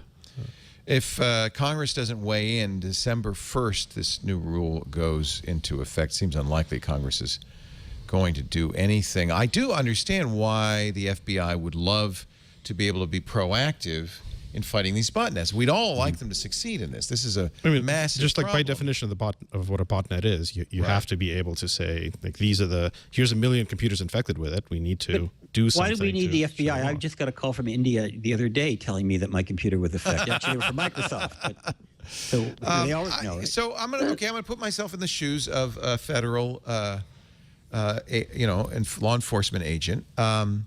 Somebody's very sophisticated about technology. We would like, let's say, what we would like to do is create I'm not going to call it malware. That's Wired's term. I'm going to create a tool that automatically spreads throughout the internet. It looks at your computer and examines it for a bot. If it finds one, it does some forensics to figure out who the bot's contacting, what the bot's up to, and then deletes the bot and moves on. Would that be okay? It would be okay with me as long as it asked me for permission in advance. No, it can't ask you permission in advance. Well, no. If I'm a victim of a botnet, I might. If I'm a potential victim, I'm just average Joe citizen. I might want the government to help me keep bots out of my computer. It's not going to know. Criminal. I mean, if it needs to ask you for permission in advance before it can look, or before it does anything. Well, what I'm saying is, I would be willing to allow some trusted authority that I trusted. Yeah. If the government qualifies to help me keep bots out of my computer, that's what I want to do. Just like I don't want criminals prowling around my backyard. Yeah. I mean, that would be a good thing. I agree. Congress doesn't have the technical knowledge in order to make these decisions so that they're actually protecting the privacy of the people that are going to be having this. In comparison to if a company, say Apple, said, listen, we would like to systematically every once in a while check your computer to make sure that you do not have any malware on it, I would have a completely different opinion on this. But because we know that any government will want to have more power in order to protect you, but then that power could be used against the same people that they're hoping to protect, and then to control the way that people vote, sway public opinion, and also be able to monitor, which we already know that they are doing at a vast, expansive place in a very enclosed kind of way without our knowledge. I think that they've already set the precedent of not being able to have the public feel comfortable and trusted. Well, like now, does this change your opinion if I tell you that this article I'm reading from Wired, this opinion piece, was written in part by Senator Ron Wyden of Oregon? He's very much a member of Congress. He's actually one of the smartest in terms of technology. He serves in the Senate Select Committee on Intelligence.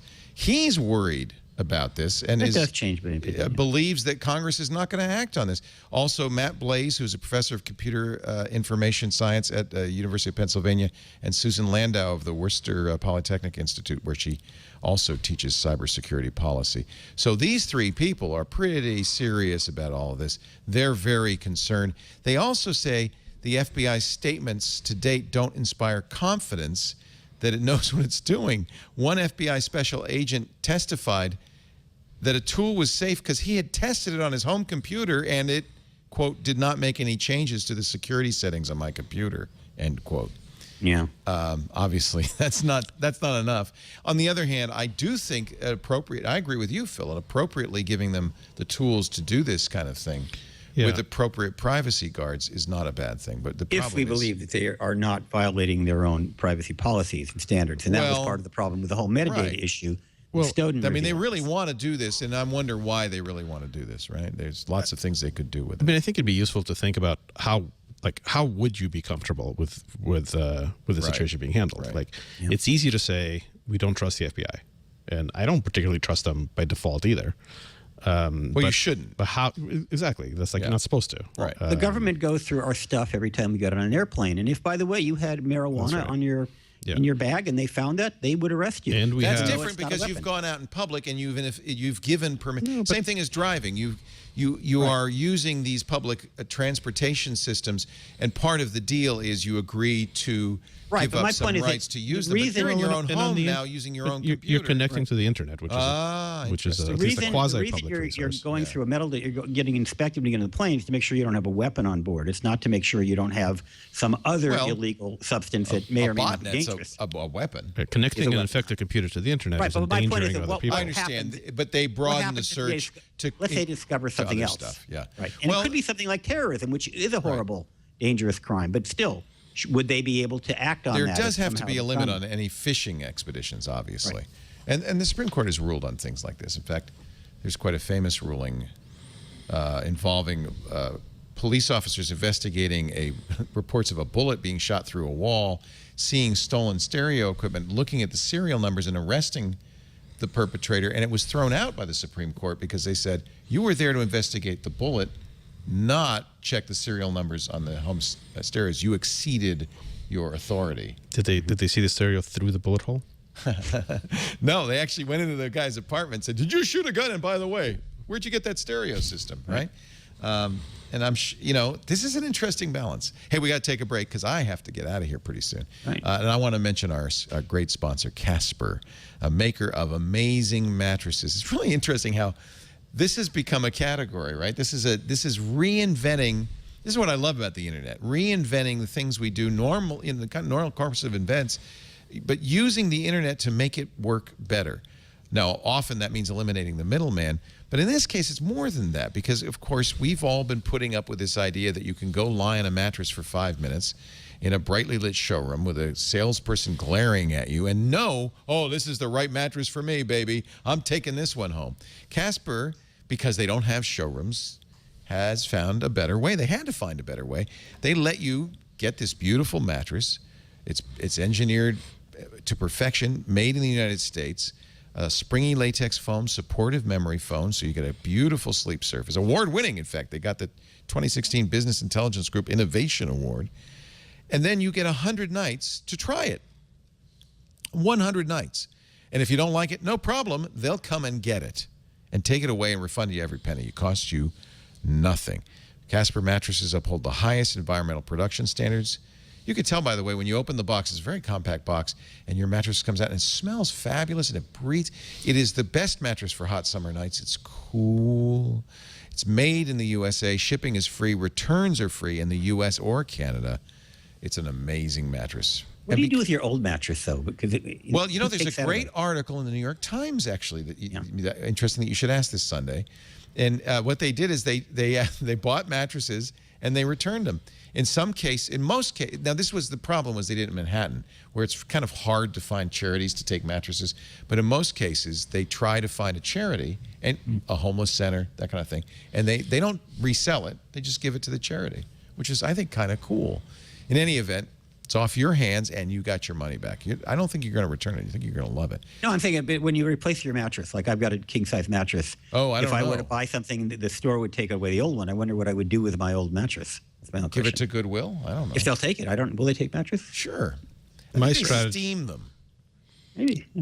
Or you could just not move your mattress when you move and get a Casper at the new place. Do you know?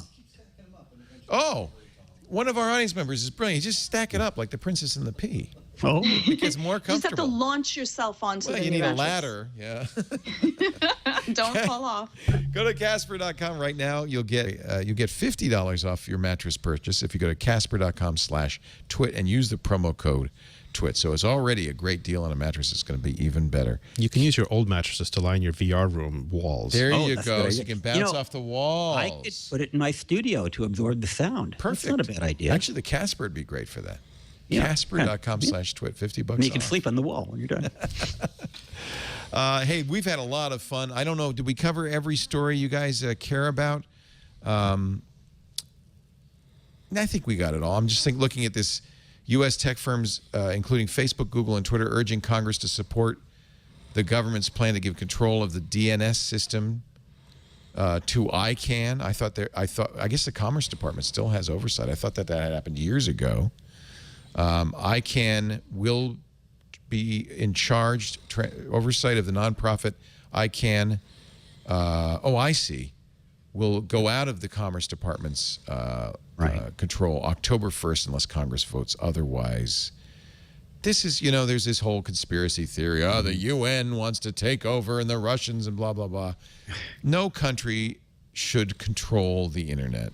And I think this is appropriate. This is controlling not even the plumbing, but the way we name the plumbing. It is the most boring. I mean, I've been to ICANN meetings. It is the most tedious and boring thing. If the UN wants to take it over, or if the Russians want to take it over, I mean, it doesn't control content. I mean, obviously, we don't want any government controlling where we can go on the internet, but I think the internet is a global medium. It doesn't make sense for the U.S. Department of Commerce to control that. I mean, the other way to think about that is that, like, is it broken now? Kind of a big deal. Is it broken or is it working? And is this something seems to work to me? Right. So there's an argument to not screw around with it. Right. And giving it to the UN is screwing around with something. Well, no. What they're really saying is that technically the U.S. has some authority. But when we're talking and the about internet's done pretty well under that authority. Yeah, but when Facebook, Google, Twitter, and Amazon, Cloudflare, and Yahoo all agree, it's about time. I think we can say these guys know what they're talking about. I'm happy to be with those guys. I'm all for it. Hey, Phil, great to see you. Nice great. to see you Thanks again. so much for coming on the show. Come back soon. Thank you. Anytime. What are you up to? What are your investments that you're really excited about? Anything you want to talk about? Well, my investment hypothesis is there's basically two possible futures for this world. The world can move to become more like Star Trek, or the world can move to become more like Mad Max. I vote for Star Trek. I vote for Star Trek I'll too. take Star Trek. Yeah, and that's kind of my job. So I want to invest in things that make the world more like Star Trek. I love that. That's and great. The other folks at General Catalyst are giving me enough rope to do that. So I'm pretty happy. That is a great philosophy. I support you in that. Thank you. Can we get the holodeck anytime soon? Probably in the next few years we'll have something. All right. Something similar. Probably be something you have to strap onto your face for now. No, I don't want to strap it on. I just want to wear. I just want to live it. One of the things that exists in Star Trek, I think, is most things are much more beneficent. They're like made in the interest of the people. Right. Like mattresses in Star Trek, like. When you buy a mattress, it's probably not this like slimy thing that somebody's ripping you off. And so actually, like, I think something like Casper, which is not one of our is a investments. Star Trek future. Well, it's getting us in the right direction. Like the idea that you can like do something like buy a mattress or open a banking account without like feeling that someone is ripping you off. Right. Is a big deal. I agree. So that's the kind of thing I'm interested in. Great to see you again. Good Come to see back you. soon. Thank you. Georgia, you're coming down here. I don't know if I'm going to be here when you're in town. You're going to the Yosemite conference? Oh no, really? Well, I don't know. I'm really sad right now. I want to see you. It's like March. Okay. March? Well, I'll be here in March. I'll make a point. Okay, good. I'll be staying for like 2 weeks. I'll be in the air. Good, So good. at some point I'll crash the area. Catch George's work, of course, at imore.com. And let's not forget, is it anxiety videos? It's anxiety dash videos. That's right, dash. I always forget the dash. Yeah, you're dealing with anxiety, sleep issues, depression. We have some new ones on boundaries and consequences, parenting, some other stuff like that. So George if you is a want to take your therapy psychotherapist at by home. trade. She's not making this stuff up. She's a trained professional. Yes. I can see people going, well, what do you know about it? Well, she knows a lot about it. And they have some great videos that are well worth it, especially the sleep video. Get the sleep you've always dreamt of. But look at all this new stuff you're doing, too. That's fantastic. Yeah. I like and boundaries. I think boundaries are a big one. Yeah, boundaries and consequences is wonderful because it teaches you how to help other people treat you. We teach people how to let us be treated. Yes. And so it just keeps all your relationships happy because you're not undermined or angry but not able to share that because you created a safe boundary and a consequence if someone walks over that. So everyone should do that. And I don't think people think about it or talk about that at all, but that is a great way to contextualize it so that you protect yourself in a way that not only protects yourself, but is responsible about your relationships with other people. Yeah, and it's not about just parenting. That's about like love relationships, work relationships. This is something that everyone should do. And I think that very few people even know that they have a right to have a certain level of interaction with someone else or a consequence to that. Right. I love this comment in the chat room from Dr. Wiggs. Oh, that Georgia Dow. I've got that bookmarked. I didn't know you were on Twit. Yes, that Georgia Dow. Not just some, not a Georgia Dow, the Georgia Dow. What other Georgia Dow is he following? I guess there must be others. Some other one. There must I'm be also going to be speaking at Coco Love. It's our last Coco Love. And I'm going to be the keynote speaker, and I'm going to be talking about helping people get more connected. And What's Coco Love? I love the name. Coco Love. Is there cocoa involved? They'll probably be cocoa there. Where is that? In Montreal? That's going to be in Philadelphia. And that's I think that the tickets are on sale until the 23rd of September, and it's October 14th to 16th, and it's a lot of fun. I might be in Philadelphia that week. Really? I'm planning a conference. I'm planning an event on February 7th in Philadelphia. So Safe for Internet Day is going to be this year. It's the city of chocolatey love. I was just there on Thursday. Lovely, lovely city. And I love doing conferences. So everyone should go to a conference if you've never gone to a conference before. This is like Yosemite. This is another Apple conference. Exactly. Yeah. And go to the Constitution Museum right across from the Liberty Bell. It is awesome. Oh, wow. While you're really? there. You know what's cool about this is with the demise of Macworld Expo, all of these independent, wonderful, very personal events have sprung up. And I think that's, in some ways, that's better than having one centralized event. Macworld Expo turned out to iPhone Case Expo. Yeah, was it so bad? ridiculous. The last few years was terrible. Oh my God, a new iPhone case. How exciting. Good. All right, cocolove.org. Larry Magid, you'll find him at connectsafely.org or safekids. Or larrysworld.com. Or larrysworld.com, and of course, regularly on CBS Radio. Regularly. You've heard that voice over and over. Oh, God, it gets so tedious. I listen to KCBS in San Francisco, and I hear you all the time. And every day at 3:50 in the afternoon. Must be when I just get off the air or something, because I hear you every day. And you do a great job. Thank you, Leo. Thank you, everybody, for joining us. We do This Week in Tech on Sunday afternoons, 3 p.m. Pacific, 6 p.m. Eastern Time, 2200 UTC. You can always watch live at twit.tv, but you can also get on-demand audio and video after the fact. You can also be in the studio. What a great studio audience. You guys are fabulous. Not a peep out of you the whole time. It's tickets at twit.tv. We'll put a chair out for you. And if you can't make it in studio or watching on the stream, you can always get it on demand, because every one of our shows is available for download at twit.tv or wherever you get your podcasts. Next week, Karsten, who's filling in for me next week? Jason Calacanis. That'll be interesting. He's putting together his own panel. Oh, boy. That'll be fun. Jason's the greatest. We'll look forward to that. They'll have a venture investor focus on that one. And then the following week, is it Becky Worley who's doing the show? Becky Worley's going to be filling in for me. So some great twits coming up. But I am headed out for adventure. So have a great trip. Thank you. I'm looking forward to it. My wife is saying, come on, the car's out. Your ride's waiting. It's waiting. It's waiting right now. Thanks for joining us. I'll see you next time. Another twit is in the can. Bye-bye. Amazing.